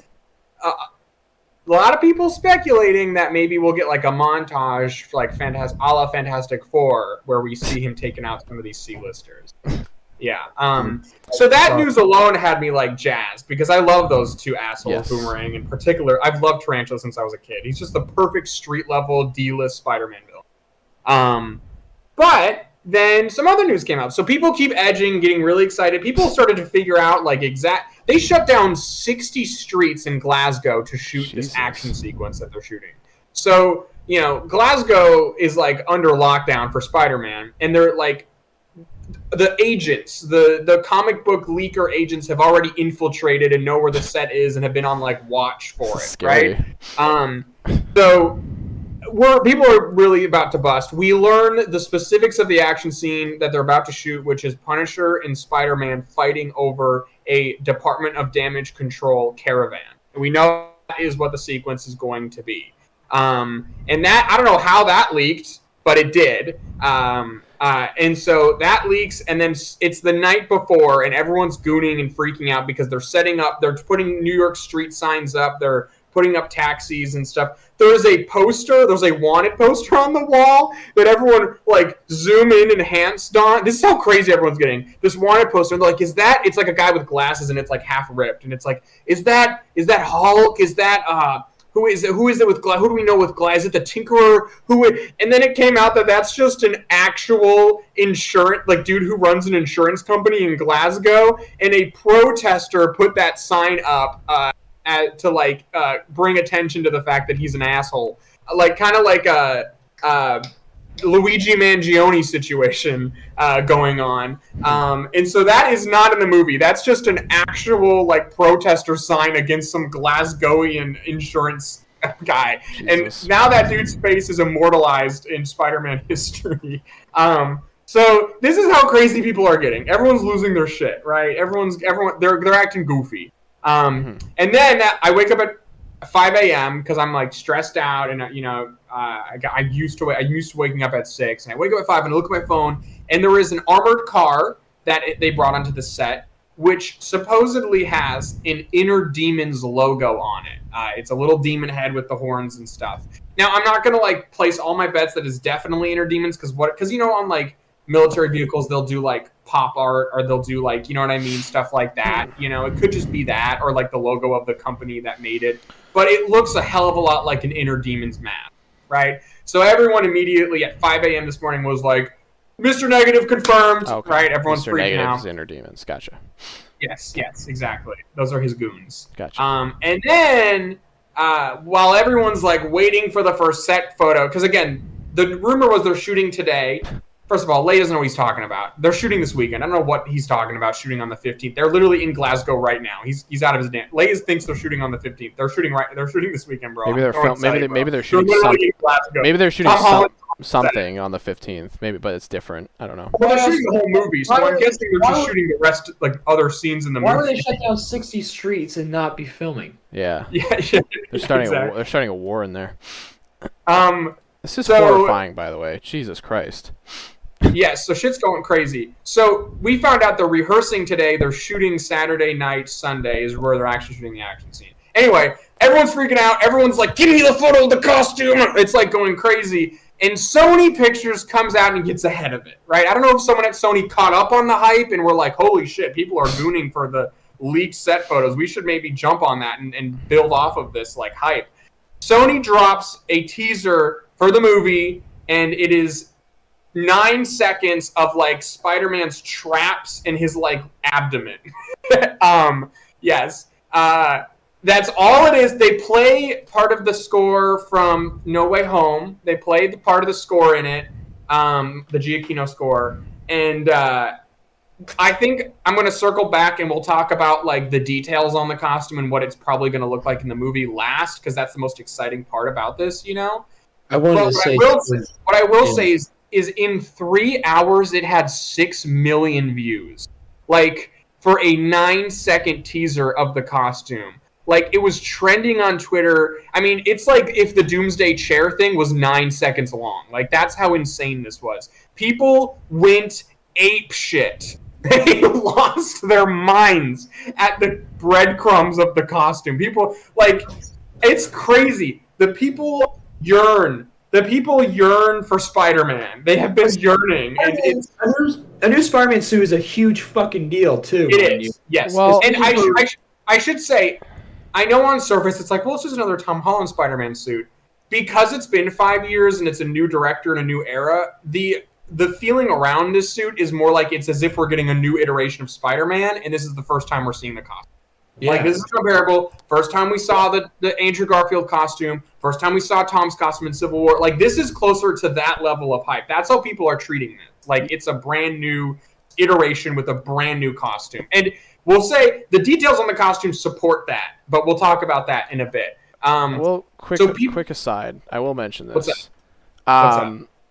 There's no doubt Spider-Man's the most popular fucking Marvel character of all time. You know, like, especially based off of this. I'm sitting back hearing this story, like, horrified that people are this fucking crazy about this shit. I'm like, these guys need to get the hype around Superman wasn't even this insane. Like, not at all. It wasn't even, like, Spider-Man is, in the present day, the reigning pop culture superhero. People are fucking starving, apparently. Jesus Christ! Because they're like infiltrating this fucking city and like we need to fucking get the leaks. Like, they're crazy, dude. What the hell? They have the sleeper agents.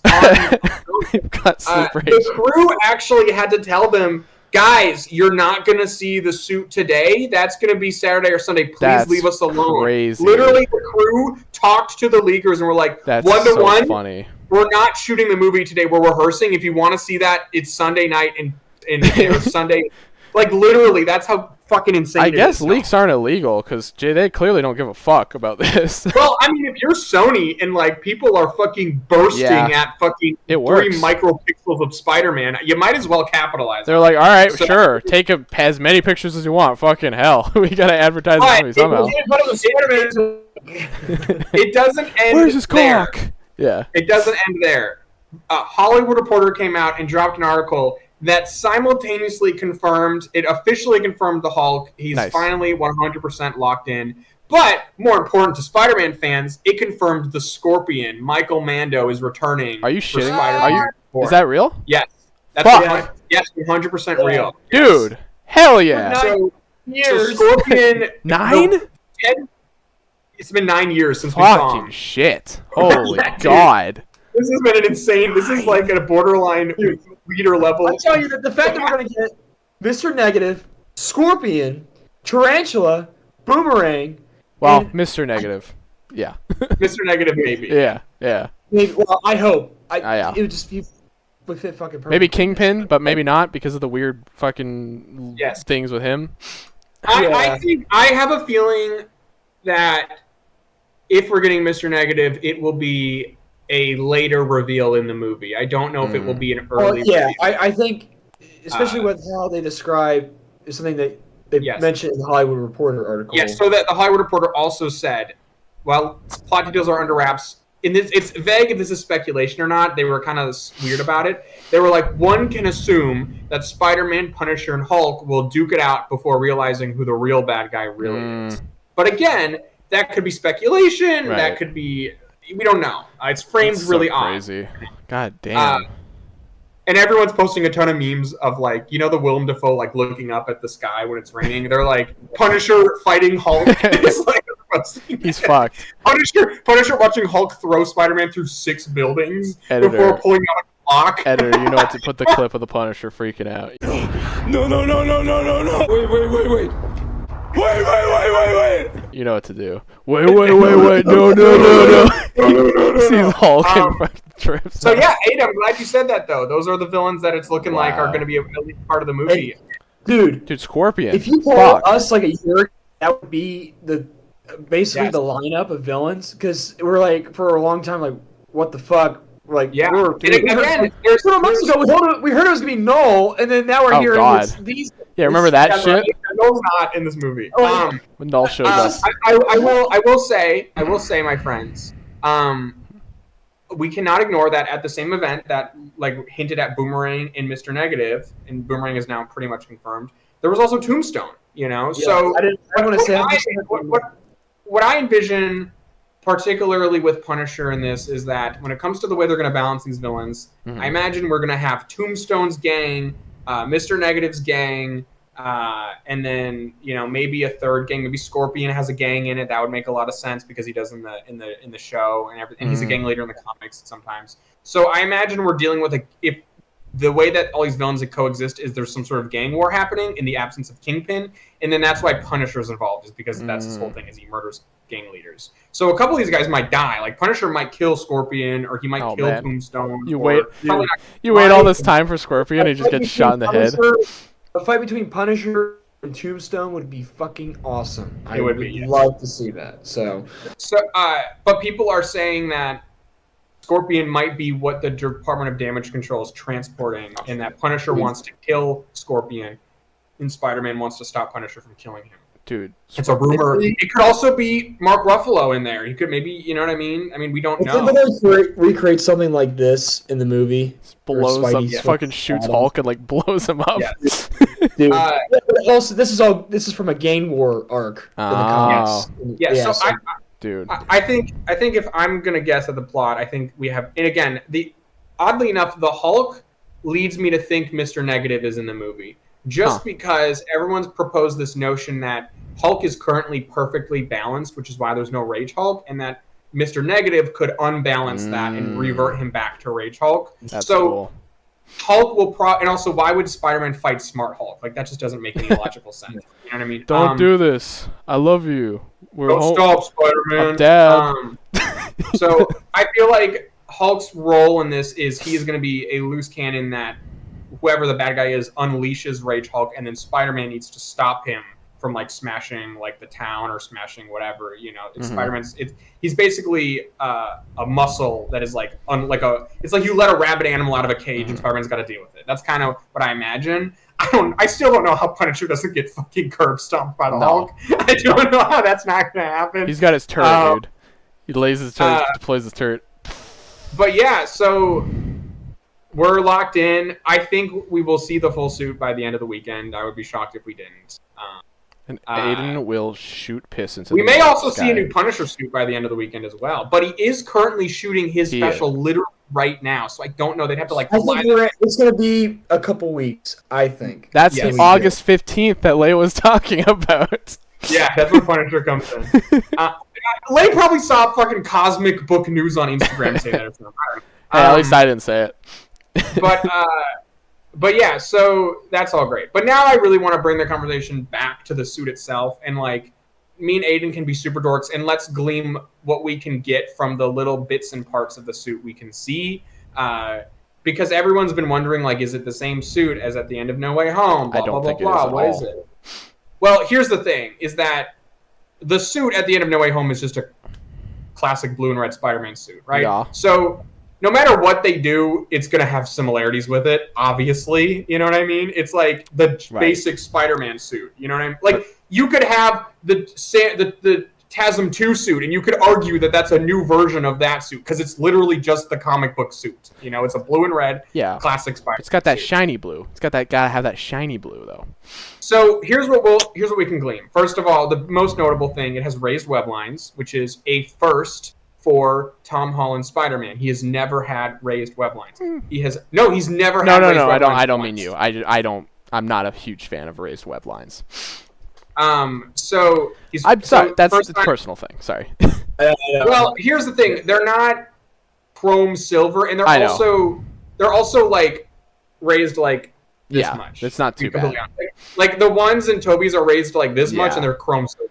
Like technically the suit in Insomniac, the classic suit has raised web line. Right. You know what I mean? Like it does. You know what I mean? So, the raised web lines to me I don't mind them at all. I mean, I love the Sam Raimi suit, but also the reason why they exist is because it lights and photographs better because there's more, thing. Also, I really think it's not as major of a change as people think it is. No. To be completely honest with you, it's a very subtle thing.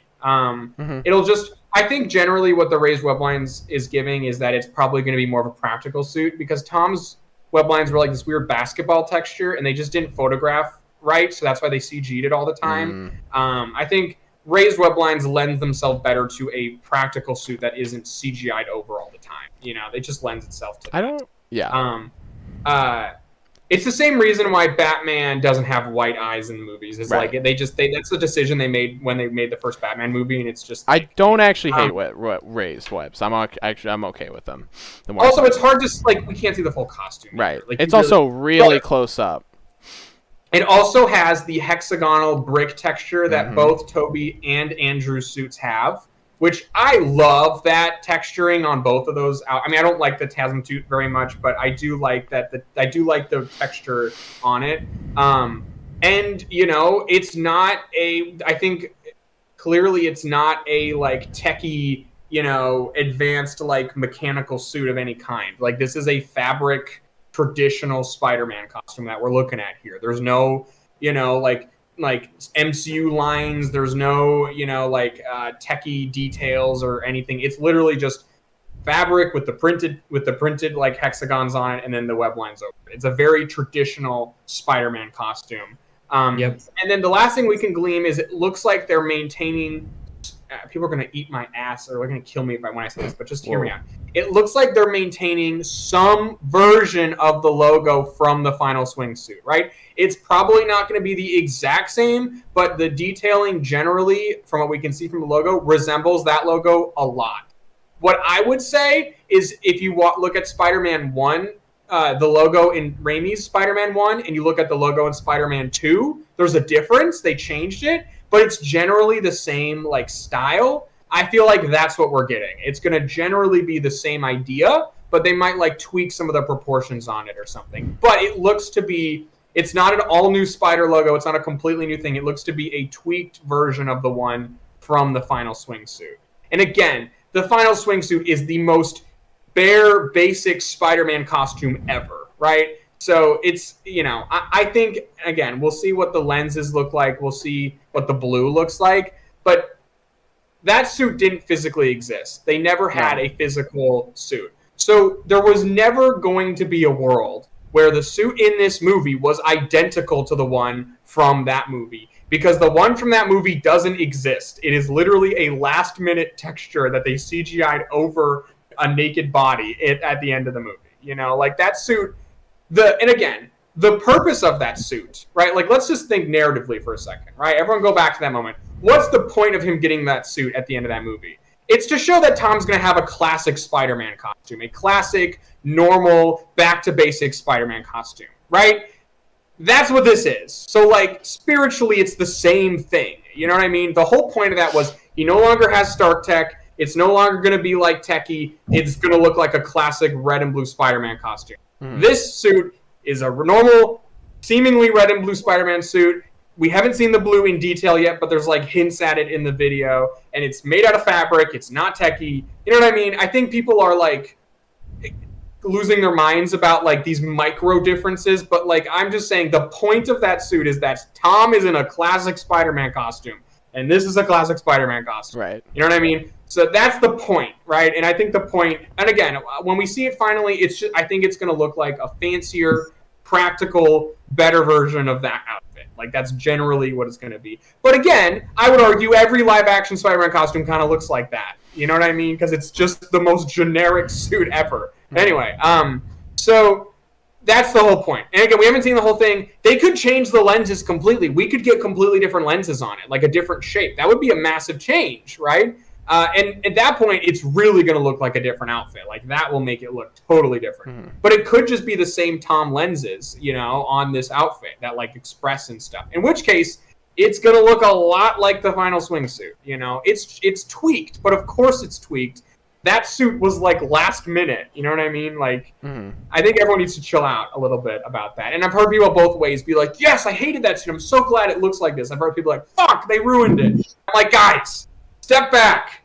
It's a red and blue classic Spider-Man costume. That's the reason why we like that outfit. Everyone chill out a little. Let's be fair. We know how opinionated people can be about Spider-Man suits. I know. The littlest, minutest detail is like a huge change to them. I understand.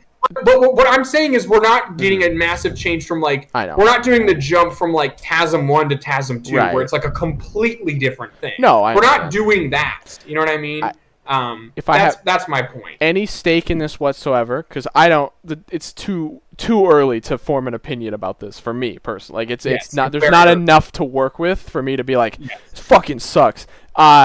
I just want the blue to be as bright as it is in that scene. That's all I want. I agree. I love that blue so much, and I completely agree. That's all I want. If they get rid of that, I'll be sad.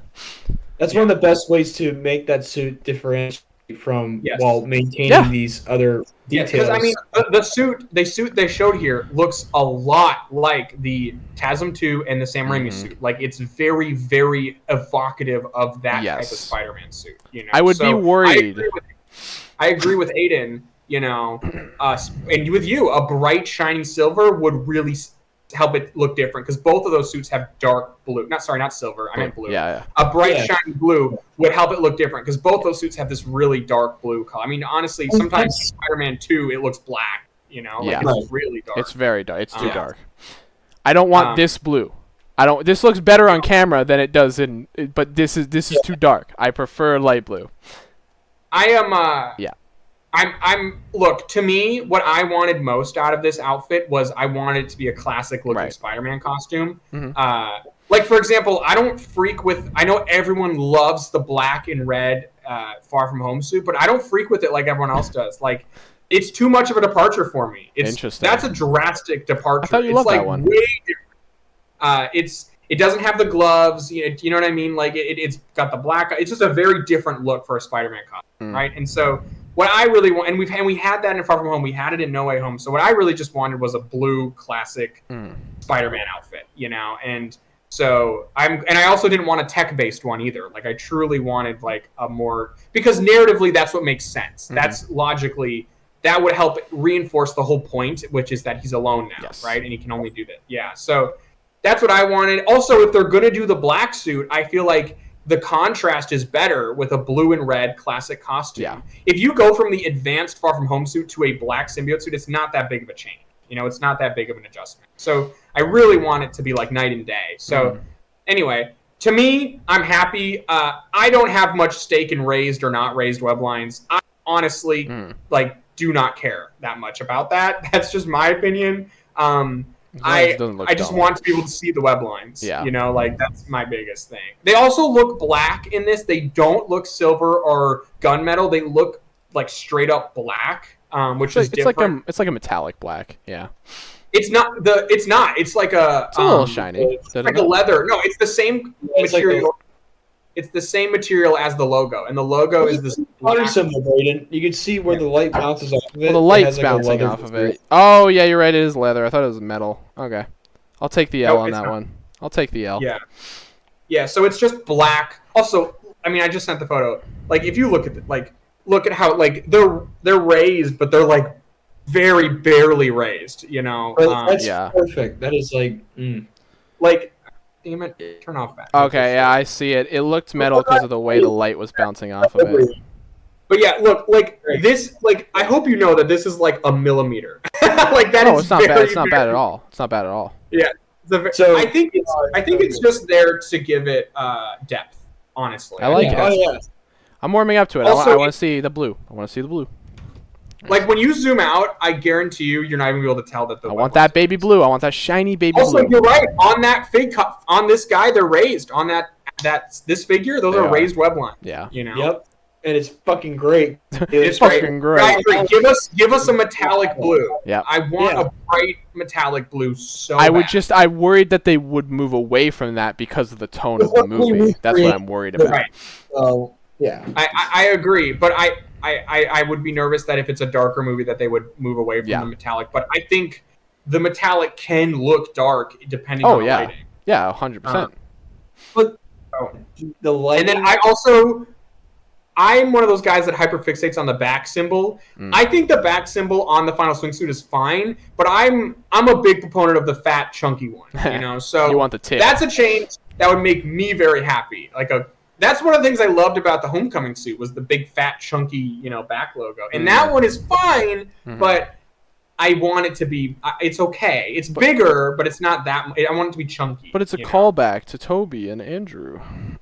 Yeah, I don't like that on Toby and Andrew, though. It's one of my biggest critiques with the Toby suit is I think the back. But it's about the he's respecting their legacy. That's why I like the Spider-Man 1 suit the most, is because it has the biggest red back symbol of the Spider-Man. He's big back. Sorry.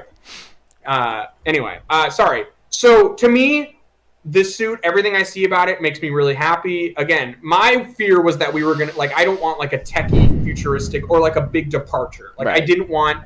Or like a massive redesign, like the Spider-Man, the Amazing Spider-Man. I didn't want that. No. I didn't want black, and it could still be black. I mean, we can kind of see blue in it, but it's kind of we don't know for sure. I would be shocked if it's got black on it. I don't think it's black. I would be. I don't think it's black. I don't. So I'm happy with what we're getting, and again, it's a fabric. Look, it's a fabric, classic-ass, traditional-ass Spider-Man costume. That's the most we can take away from this right now. I kind of hope they keep the old lenses because I actually really like because they're the John Romita senior lenses, and I really like that. I like the old lenses. Yeah. But I could see them trying to pull like a McFarlane or something. It's possible. Well, they explored that option when they were designing the final swimsuit. They definitely explored it. I wonder if they're going to hold off on that until Symbiote, though. That's what I'm thinking. But the symbiote, if they want to do a Secret War symbiote, it's right. It's just it is smaller, but they've done that with the other Spider-Man, right? So I don't know. Well, we've only gotten the Toby one, and it looks. No, I mean just in general with the Spider-Man eyes, they've done slinted eyes before. I could see them wanting to do a different look for his eyes, like make it more dramatic of a change. Yeah, it's possible. Yeah, it depends if they're going to go for a Secret War symbiote or if they're going to go for McFarlane's. Yeah, that's what we'll have to see. But anyway, so that's a lot of news to talk about. I think we're going to see this suit by the end of the weekend. I truly think we are. We'll see some shitty quality leak or something like that. Well, I hope Sony just gets ahead of it and just drops a really gorgeous. Yeah. And I like this suit. If you look at it, it's all the decisions being made on it, like the texturing, the raised webs. They're things that you decide if you want it to catch light well in camera. Yeah. They're not decisions you make if you're going to CG over it. You know what I mean? So, and that's also what I really don't want is like a CGI suit like they have been doing with Tom. I think it would be really striking if it wasn't. It would be like a huge change for him, and I think that'd be really cool. Obviously, the lenses will have to be obviously because I get that, but yeah.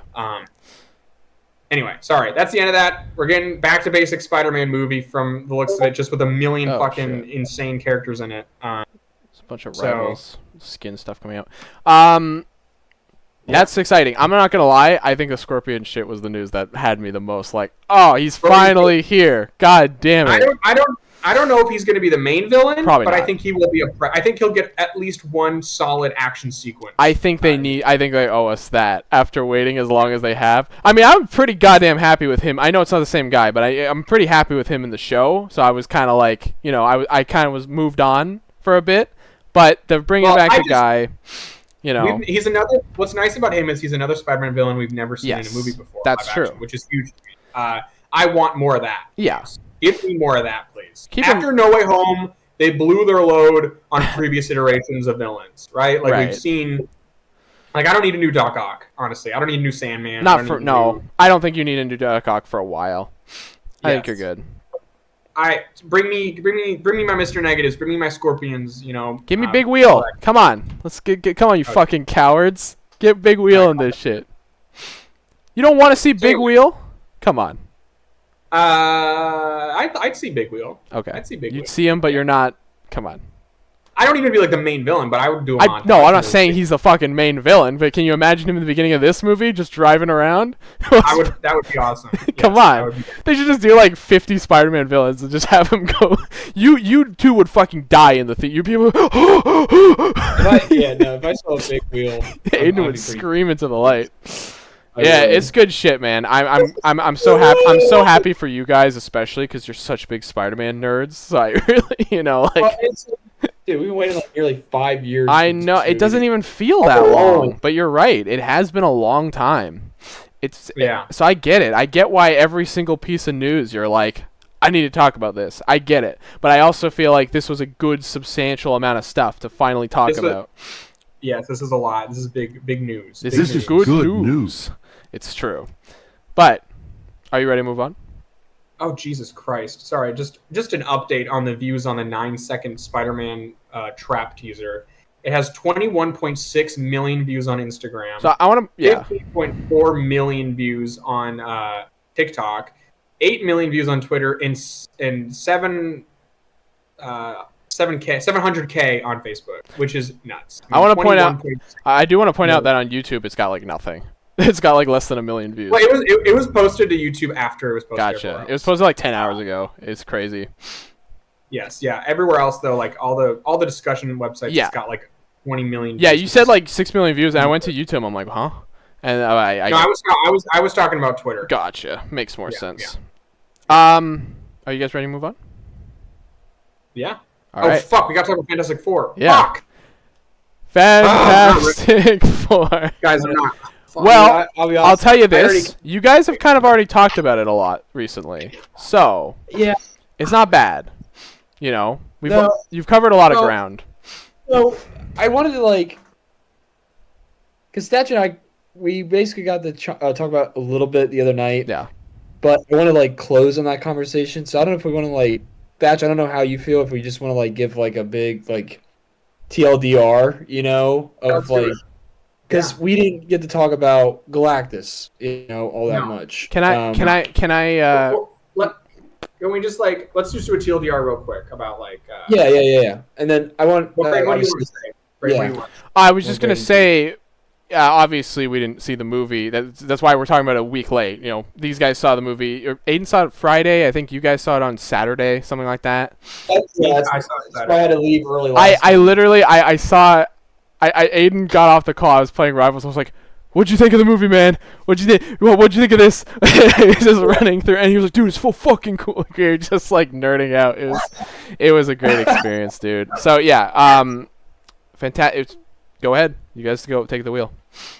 Well, a big way to explain. I was sitting next to my boy Ty in the theater. I had my popcorn bucket. I had my drink. I had my fucking sweater on. Mm-hmm. And I was crying before the title dropped. I literally finished wiping away my tears when the Fantastic Four title came on. And I wasn't crying because of the... what made me cry was the opening scene with Sue and Reed. And I think that's the biggest takeaway of the movie. It wasn't all the references. It wasn't seeing the Super 8. It wasn't hearing all these things. What made me cry in the movie was... And what made the movie work for me is... And I said this to Aiden, and this is my big TLDR, is...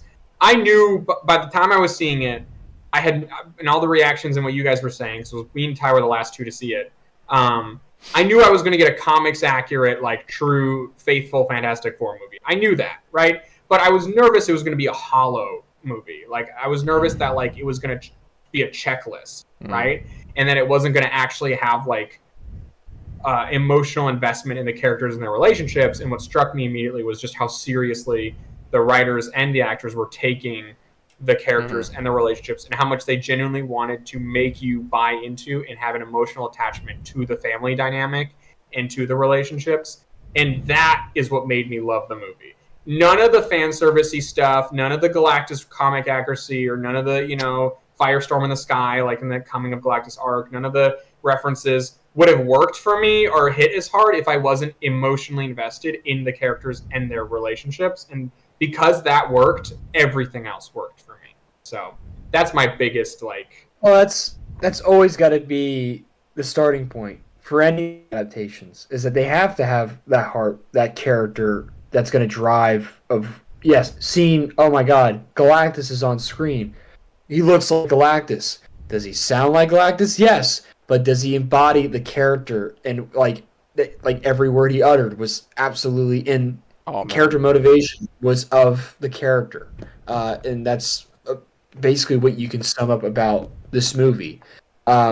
Because these characters have been through now, this technically being the 4th film iteration that now has properly been, adapted. So yeah, I didn't mean to do that on purpose, but it was so just,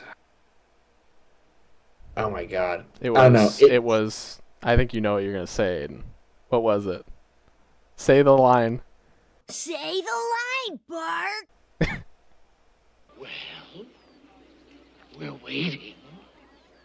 Fantastic. Fantastic! Yeah, baby!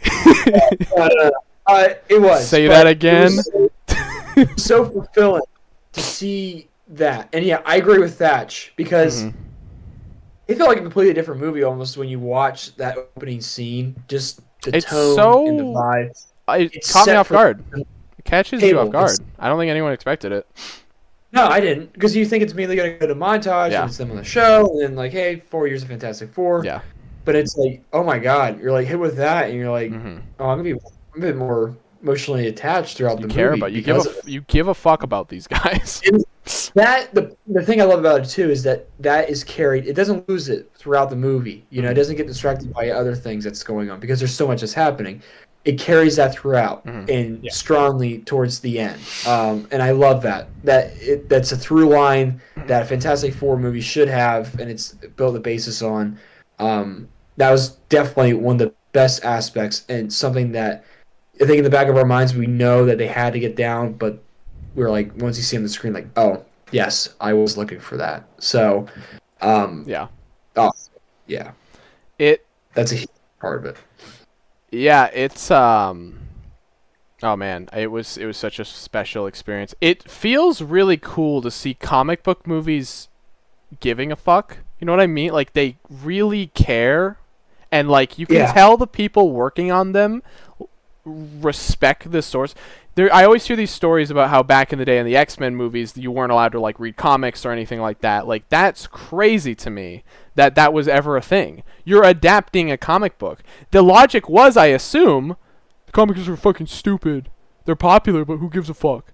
Like that. The people that are gonna see it because, oh, I love X-Men. This is not X-Men. That's why I don't like that first movie. I get why people like those movies, but I don't like those early X-Men movies. I think they're dumb. I don't like them. I'm sorry. But this feels like I've been reading old Fantastic Four comics, and I've been reintroduced to the world of the Fantastic Four. I don't think it feels like a 1-for-1 for the very first issues. Definitely not. There was a different vibe and different time, Johnny and Ben beating each other up all the time and shit like that. And Sue being useless. But this feels like they took everything from the last fucking however long, not 80 years, but it's been a long time, right? Everything from the 60s up until now, and they've taken the best in what works with the Fantastic Four and has really just run with it. They don't put any stupid shit in there. They put all the good stuff in there, which is great. It's a best of, and then it's taking from gold, like, which makes it a good adaptation. It makes it a great adaptation. Fucking yeah, Galactus is incredible. Oh my God, he's like, when he's walking around, I was like, this is fucking Marvel Legends walking around on the screen, because you're just like, he's so accurate to what he looks like, It's crazy. Dude, especially like his dialogue. Oh yeah, when he's sitting in the chair and he like leans. Oh, it's oh. The presence that he evokes. I mean, it's just, yes, obviously it's of that scale. Yeah. But it's great because I love that in the comics you were always able to buy into that. I guess, like I said, once again, presence of Galactus and like how he really just like quiets a room in a way. Yeah. And they just capture that feeling entirely. And then as soon as he opens his mouth, you're just like, holy fucking shit. I got so lucky. The theater experience I had was incredible. It was opening day. I had these crazy fucking seats that like shake when Johnny flies by the camera. So every time Galactus speaks, you're like, I'm about to die. Like, this man is going to kill me by speaking. Like, like every voice, it would shake my fucking chair. I'd be like, oh! But it was never overwhelming. It never took away from the experience. It added to it in every way. So it was so cool. And even aside from that, like, so his presence was amazing. When he drops down in the city and starts walking around, you're like, oh, fuck, here we go. It's so good, man. Even, like, his eyes changing. That's, like, such a cool little, like, detail that I love. I love that. So Because that reminds me of, again, the Marvel Legends, because having his eyes, you can actually see his irises through that. And, sorry, Aiden, I just want to say, this is... in a long time, this is the first thing Marvel-wise, or even in a movie, where I've actually felt like the scale is like it feels like there's something really big there, you know? You'll watch a movie and there's a big monster running around. It's like, yeah, it's alright, it's cool. But this, like, I don't think I've felt that feeling of feeling like this is a huge thing since, like, it's not really comparable, but sorry, yeah. Go ahead. I was going to say Eternals. I didn't really feel that with Eternals. No, Eternals, you feel like, because they just like float around, and you're like, I don't care. Like, you don't care about that. There's no sense of weight with them. But like the last time I got that feeling, it's not really the same thing. But the last time I got that feeling of like, oh shit, this is overwhelmingly big, is when Cap's facing up against all the fucking aliens in Endgame. I was like, this is impossibly large scale. I don't know what the fuck we're gonna do about this. But the Fantastic Four, they figured it out. They know what they're doing. Silver Surfer, oh my god, she's crazy. I don't know, I say she's crazy. Crazy. She's great. No, she's really cool. She's really cool.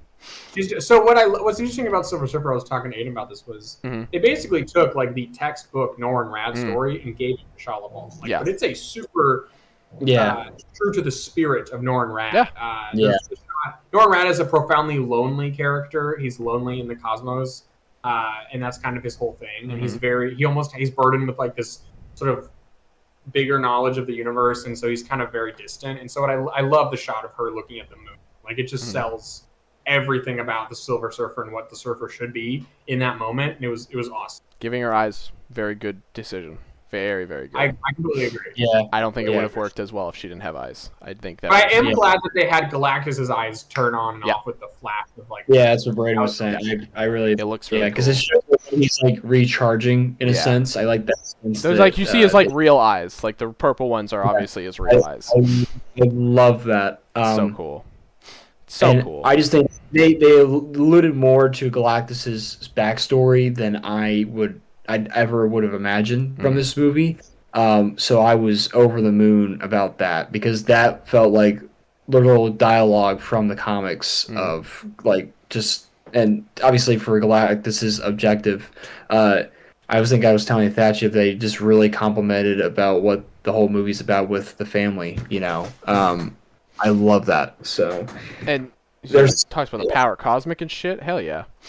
Oh, the amount of times they said power cosmic was thrown around. That entire sequence when they leave the ship is incredible. Yes. It's so cool. We were talking about that pretty heavily the other night too. We said that what Thatch mentioned, it's just like it's like, I forgot how you put it, Thatch, but how it's tacking on more and more. I said it was like an Indiana Jones action scene where the whole idea of an Indiana Jones action scene is it's like, okay, Indiana Jones is on a motorcycle and he's trying to stop the Nazis from like getting an artifact. But then the motorcycle wheel goes out, and then he needs to jump onto another truck. Yeah. But then that truck starts on fire, and then the truck starts spinning. Like it's like this idea of like it's a snowball, right? Yeah. So it's like a clear objective, but then there's so many obstacles that come up, and that's what the sequence was like. And I thought that was what made it so fun and suspenseful. Yeah, you know, it was like, oh, we got to get her. We got to go to light speed. But now the laser beams are curving. But now the baby's coming. But now it was awesome. It was great.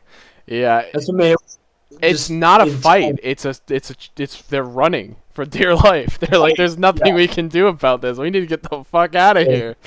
And Shallow's scary, dude. She's zipping. We gotta get home. She's on the way, and we're going to a black hole. So and they're so almost casual about it. Like they're acting like they're stressed out, obviously. Oh yeah, but they're also this is not their first rodeo, right? They're so like, oh, it's a black hole. It's gotta get away from that black hole. And it's like, oh yeah, the thing that'll suck you in and kill you forever. Also, second movie in a row that had a fucking crazy black hole sequence. This is the month of black holes, apparently. Yeah. Very similar. Well, not very similar. It felt. Superman. Black hole was.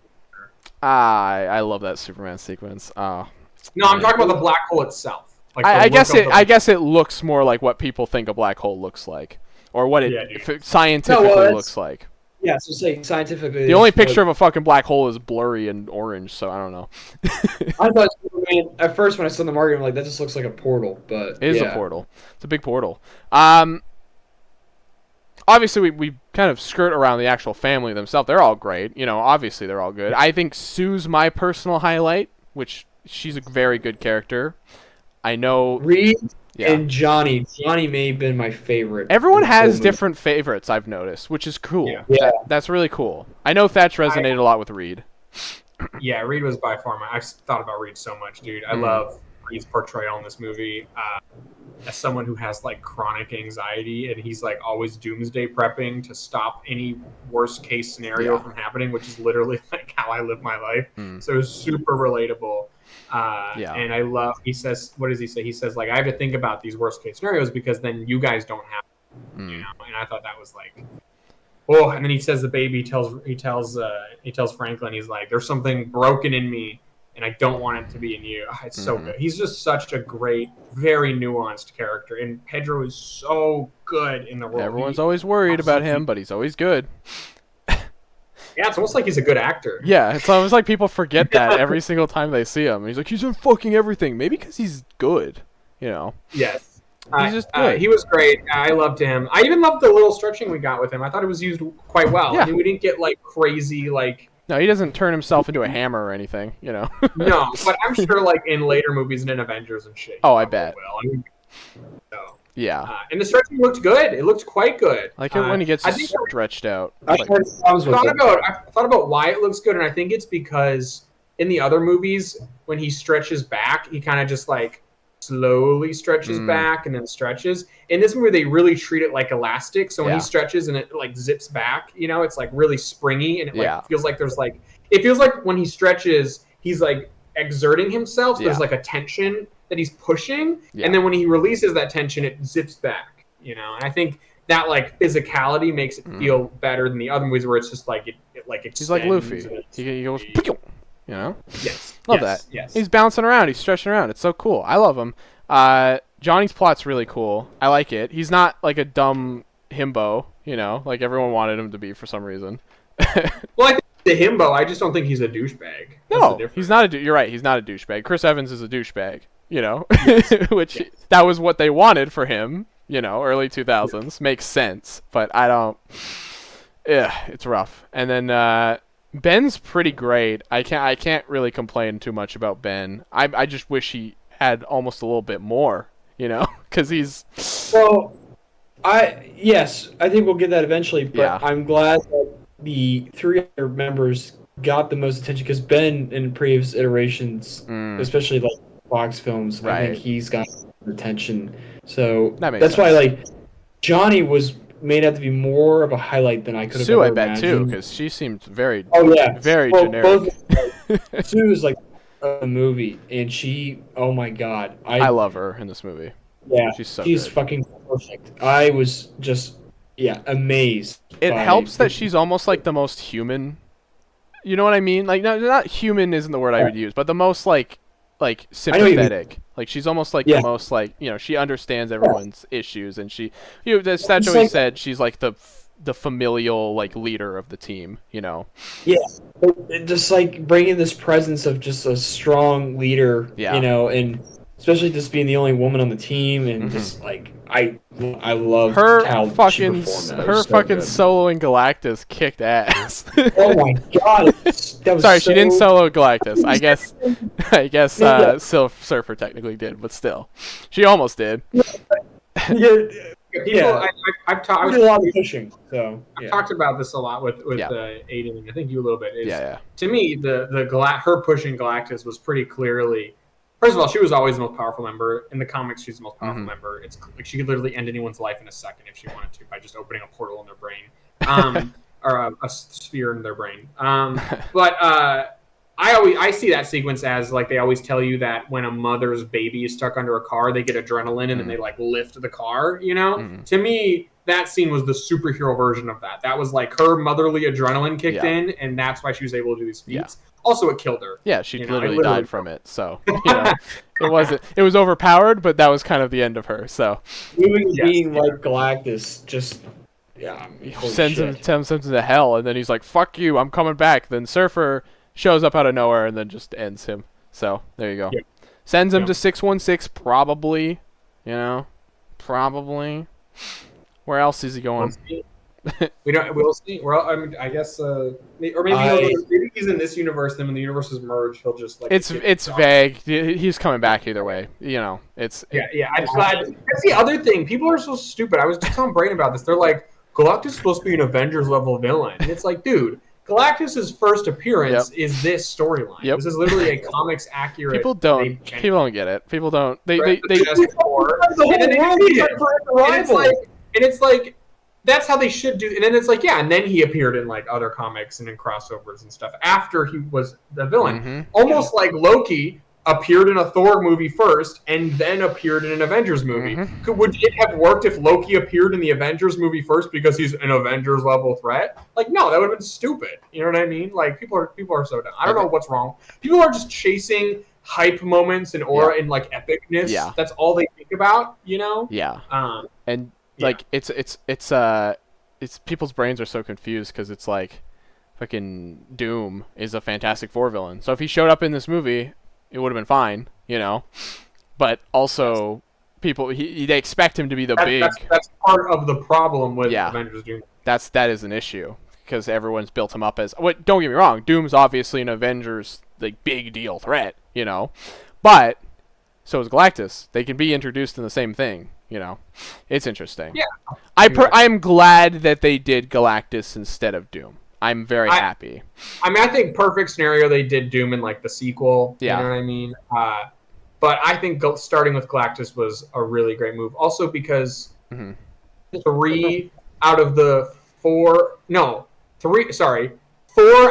5 Fantastic Four movies that exist had Doom in them, usually as the main villain. Yeah. So like, I was happy to get an adaptation that just did Galactus. And it's like Spider-Man.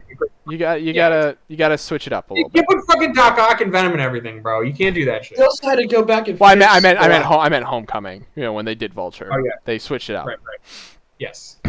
Which I appreciate. They're learning that yes, these characters are iconic, but they also have so many other iconic characters that you can do as well. Galactus is super iconic as well as Doctor Doom. Why I want a Superman movie without Lex Luthor. I'm glad we got a good Lex Luthor storyline, but I'm done. Like, let's move on. That's fair. That's totally fair. But also, the last Lex Luthor sucked actual dick and balls. So most of the Lex Luthors sucked dick and balls. Completely honest with you. Yeah, but is he talking about the end of the world? And he's going, no man, there's a fucking Kevin Spacey. Whoa, it's my favorite one. Anyways, yeah, no, it's one of the most, I don't want to say comic book accurate movies, but I think it is, It's one of the most faithful. Right. Look, it's not like they're adapting every line of dialogue, but it is a straight adaptation of The Coming of Galactus. Like, it's 100% an adaptation of that storyline. You could have called this movie Fantastic Four, The Coming of Galactus. Yeah. Like, they have the fire in the sky. They have, like, it's like, that's clearly the storyline they're adapting. Awesome. I mean, there are changes, but like, it's definitely based on a comic book storyline. It's not a new, wholly made up, concept. Yeah. Who would have guessed? Comic book movies based off of comic books. What a surprise. Bro, this is so deep. I guess we should address the Doom in the room, right? All right. I gotta grab a package, so this is a good time for me to step out for 2 seconds. Okay, this is the thing he cares about. Desk, so it's like covering my porch right now. So sounds good, man. I mean, I'll be right back. Are you okay if we talk about this, or you want us to wait? Dude, I do not give a shit about Doom, so go right ahead. Okay. He does care about Doom. He doesn't care about this Doom. We should explain. The Doom thing is probably the weirdest thing in the movie. Because it's the most like... Well, I actually love the Latveria tease early on. I think that was really cool. Because all the fans went... They did the Sojak point when that happened.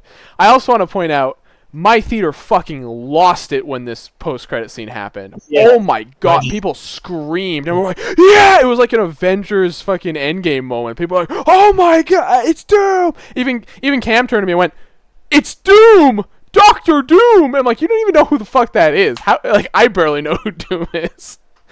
It was crazy. That being said, the post-credit scene itself is weird.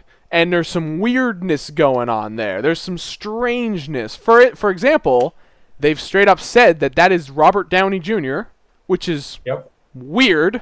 Why not show the man? I haven't seen it enough.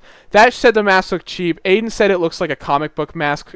So I don't know, It wasn't the design, it was the texture and the material. The material looks really cheap. I haven't like vacuum form metallic silver. I really don't have a whole opinion on it because you barely see it. It's true. Know what I mean? It's true. Yeah. But he's also wearing green gloves. He doesn't have gloves. No. But if he's coming, I think he's from that universe. But is the Doom from Doomsday from that universe? Do we know? That's where I think he might be. I don't know. I'm very first of all, they have the Latveria running. That was actually the most hype I got was when they showed Latveria's not. That was awesome. That was a great piece of work. I got more excited about that, but it was cool. I was just like, my audience did not. My audience was like, oh, that was the mine reaction. Was fucking Avengers opening day. Like screaming. People were so excited. Yeah, I just don't know, why is he in their house? Right. How did he get there in 10 seconds? Because she gets a book and then he's there. Why is he wearing velvet gloves? And why does the mask look like a Halloween costume, material? Yeah. Why don't we see that it's Robert Downey Jr.? I've just got a number. It's just why wouldn't the post-credit scene just be Doom walking out of a door or walking out of a I was thinking that he used a time platform. Okay. What's that? It's his time travel device. Yeah. So you remember in Multiverse of Madness when Reed comes in? Okay. Oh, is that the same? Is that what that's supposed to be, Aiden? Yes. Oh, I just read the comic where they go back to steal Blackbeard's fucking treasure. Yeah, it's Dr. Doom. I love that plot, by the way. That's fucking awesome. It's just I don't know. I'm just very because then it's okay, so let's follow that train of thought, Aiden. Let's say this Doom is played by Robert Downey Jr. in this movie, and that the Dr. Doom in Doomsday is the one from this universe, right? If that's the case, there's no relation to Tony Stark whatsoever, aside from the fact that he looks like Tony Stark, right? If that's the case, why did they cast Robert Downey Jr. as him? Right. What's the point? If there's no relation to Tony Stark whatsoever, and he's just playing Victor Von Doom from this Earth, and he's a comics accurate Doom, then why is Robert Downey Jr. playing him when he looks like Tony Stark? Hype. What is the point of that? Hype. That's because people see Robert Downey Jr. and go, that's literally. I mean, that's what they. Why did they cast fucking another A-list actor to do it? I know, but also then you can have your epic stupid Spider-Man moment. That goes back to literally last year when his casting was announced, and that they then feel like anyone else can have the caliber enough to play that role than RDJ, and now it's I still feel like we're lacking a true explanation as to 100%. So I've heard people be I think it's the multiverse, right? You can have versions of characters that are going to be in different roles, but they have of course, yes. But I think there's a past that is going to be established if this is within the same universe that this Doom is coming from with Reed. I want to I think that's possible in the back of my mind. I think that's something they can flesh out that we'll see in these Avengers films. I agree. Really, that's what I'm thinking with it, in some way. I think this post-credit scene is. What about the Iron Man of it all? Like it's just a coincidence. Well, that's why I'm not. Yeah. I think we need more on that. Yeah. I think there's not. We're not. There's something we're missing here. I have my version of it. I've always said, and I just don't know if they're gonna do this. I will say the baby is touching his face, and I've heard people say that maybe he didn't look like Robert Downey Jr. He has the scar face, and the baby heals his face, and then the baby decides to make him look like Iron Man for some reason. But the baby's never seen Iron Man, so why the fuck would he do that? Yeah, that'd be weird. But I guess he's a cosmic space baby, so I don't know. That'd be weird. I've always thought that, my idea was that Doom either gets plastic surgery or uses magic, or maybe he uses the baby's power or something. He intentionally makes himself look like Robert Downey Jr., Tony Stark, to screw with the heroes of Earth 616. It is a strategic move to either fuck with them emotionally or to actually try to manipulate them and convince them that he is a Tony Stark variant when he isn't. He's Victor Von Doom. He's just put on a Tony Stark face to as part of his scheme. That would be pretty doomy. That'd be pretty doomy. Like that's something he would totally do in the comic books. And it would be cool. I just don't know if I have I just feel like they'd be too worried about the general audience being like, well, then what's the fucking point of it being? I thought it was gonna be Iron Man. You know what I mean? Like, I don't know. I can understand. But that would be my best case scenario, is that he strategically changed his face to look like Tony Stark intentionally to manipulate the 616 Avengers, and that he's not actually wearing a proper Doom costume. He's just wearing like a Latverian ceremonial outfit that has the green hood and the gloves and stuff. Because I just really need you guys to picture Victor Von Doom with fucking velvet green gloves that go up to his elbow. That's not his final look. He's definitely getting a different look. For sure. Exactly. There's no way that's his final. I just feel like for him coming from, if it's from that universe, it's probably him not having all this armor on him, but it's I think partially explains why the mask looked like the way it did, very simplified in its way. It becomes Ultimate Doom. It becomes cool. He becomes epic. Yeah. It's again a ceremonial mask. Right. I don't. Yes. Yeah. Right. Is that I think Aiden's right. I think Aiden's 100% right. I think it's way too early for us to figure. I honestly wouldn't be surprised if maybe not the opening, but definitely early on in the movie, we're gonna figure everything's gonna lock in. We're gonna be like, oh, that's why the Russos did this. That's why blah blah blah. Yeah. First things they are going. I think so too. I think there'll be a connecting point where I'll be like, oh, gotcha, I see. This Doom is not from this universe. Maybe he's just going here because, he wants to take the baby. It could be. He tracks them. This child has this power. I can manipulate it and use its power to pull my face. Keep in mind, let's not forget, Doom wants to... Also, the whole thing could be one big, ruse. Let's say this Doom shows up. That's Doom itself, right there. Let's say this Doom shows up, and it's Robert Downey Jr. He's dressed like this comic book, goofy Doom. Yeah. And it's straight up him in this universe. You could have him show and be like, oh, I'm Victor Von Doom. Oh, Fantastic Four. And then you could have a scene where he walks out the door, and then a portal opens up, and then a badass epic real Doom shoots him in the head, and then that's Doom. You know what I mean? That could happen. And they could be like, fuck you, we tricked you into thinking it was Robert Downey Jr., but it was actually a real Doom. That could totally happen too. I don't know. It's Cillian Murphy, the one that everyone... Yeah, right? I don't know what they're doing. You know what? It could be the biggest... Yeah, it could be the biggest blue balls in history if that happened. That would some people would be fucking mad if that happened, to be fair. Well, I think it'd be a divide of general audiences being confused, but I think a lot of comic book Twitter would be like, yes. Well, let's give some. Let's to be fair. There's a lot of Robert Downey Jr. is clearly doing a lot with the role that we've seen. There's a lot of set photos of him reading comic books and shit. Bullshit though. I guess. I guess he's getting paid $1 billion to be in this movie. Yeah, we haven't seen an actual set photo of him on a Doomsday set. That's true. There's been years of shit that they'll just cover up as much as possible. I know. You're right. I get it. Russos, I get it. Yeah. The Russos, they did Fat Thor. They did Smart Hulk. They do these curveballs. You know what I mean? You're right. They do that. You're right. They killed off Thanos. Remember? They killed off the mainline Thanos and replaced him with a different Thanos. Yeah. So They've done that before. You know, I think right now it is safe to say that I'm anticipating that. Yeah. With Doom. Oh yeah. Easily. That's the most exciting. That's the most interesting thing about the movie. I think there's going to be some kind of curveball of some kind that they're going to throw at us. I think that's my. I just think. Yeah. Here's my only stipulation. I think they're paying him way too much money to just come in and die immediately. You know, well, they could have paid him. They could have paid him like just a marketing movie, maybe like as Doom, but he's playing. I still think he could be playing something else entirely. He's playing Red Ghost. There he has it. Or what if he's just playing an alternate universe Iron Man?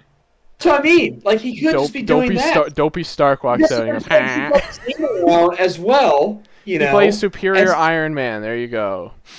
Well, everyone would shit a brick. I think, people want fucking Tom Cruise to be Superior Iron Man or whatever. I mean, also, again, I will remind you, they brought back Chris Evans and they made him look like Captain America, and then he went flame on, and they killed him off in like. I agree. No, I understand. I just don't trust anything that is given to me at face value with the Doctor Doom. I don't trust anything about that movie. I don't even know if the X-Men are in this movie. You know, I don't even fucking know. They built like Sentinels and shit. I'm like, I don't know. Maybe it's a movie. What if he's playing Magneto? Yeah, he plays Epic Magneto. We know. Yeah, he probably. I like how we're like we have no thoughts about this and we talked about it for like 20 minutes. I know. Either way, I just think I just have this feeling in my bones that something's off with the Doom thing. Definitely something off. Yeah. That's a certain. There's a reason why they didn't show that fucker's face. That's all I'm saying. Yes. It's definitely because they have him. Aiden's like stressed out. He's like, his head is like rupturing right now. Look, sorry, we've been talking about Spider-Man. Fantastic I know. Doom. I think ultimately, I want Doom to show up with his goat legs. Let's make it happen, please and please and please. What? You remember Ultimate Doom has fucking goat legs? He's got like weird, like scary goat legs. I don't remember this. I did a deep dive on Ultimate recently because I wanted to know about the maker, and he's got fucking weird goat legs. And he's like, "Fuck you, Reed. I fucking hate you." Anyways, I thought she just get some big news or something. Yeah. Yeah. I think someone I know is getting married. Oh, okay. I thought honestly, I was expecting you to be like, "They just showed off Spider-Man." I was like ready for that. Yeah, I don't think he'd be sitting there like that. No, he'd be like, "Guys, look at him. He's great." He's like, anyways, it's fantastic. We all know it is. Okay, the movie was great. Post-credit scene's a little weird. That's okay. The other post-credit scene was really good. You remember that one? The little cartoon? I love that one. That was my favorite Unfortunately, Red Ghost got fucking owned out of this movie, so that sucks, but who cares? His role was never going to be anything crazy anyways. You do see his Super Ape. You do see his Super Ape, and he is in the movie technically as a cartoon character, so there you go. It's not his voice at all. Is that all we got to say about Fantastic? I'm good, dude. I'm locked in. Are you locked in or are you locked out? I'm good. I'm done. Okay. All right. How many Fantastics do you guys give this out of 10?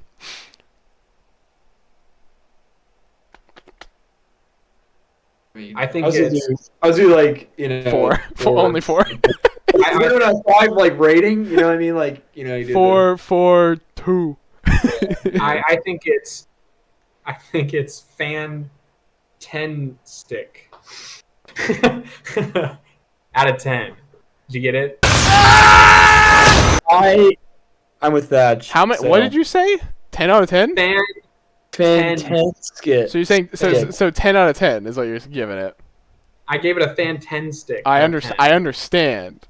Yeah, well, that's what I said. I don't think you keep asking me. Aiden, you also give it a I give the longest fan 10 stick I can. Yeah, I give it.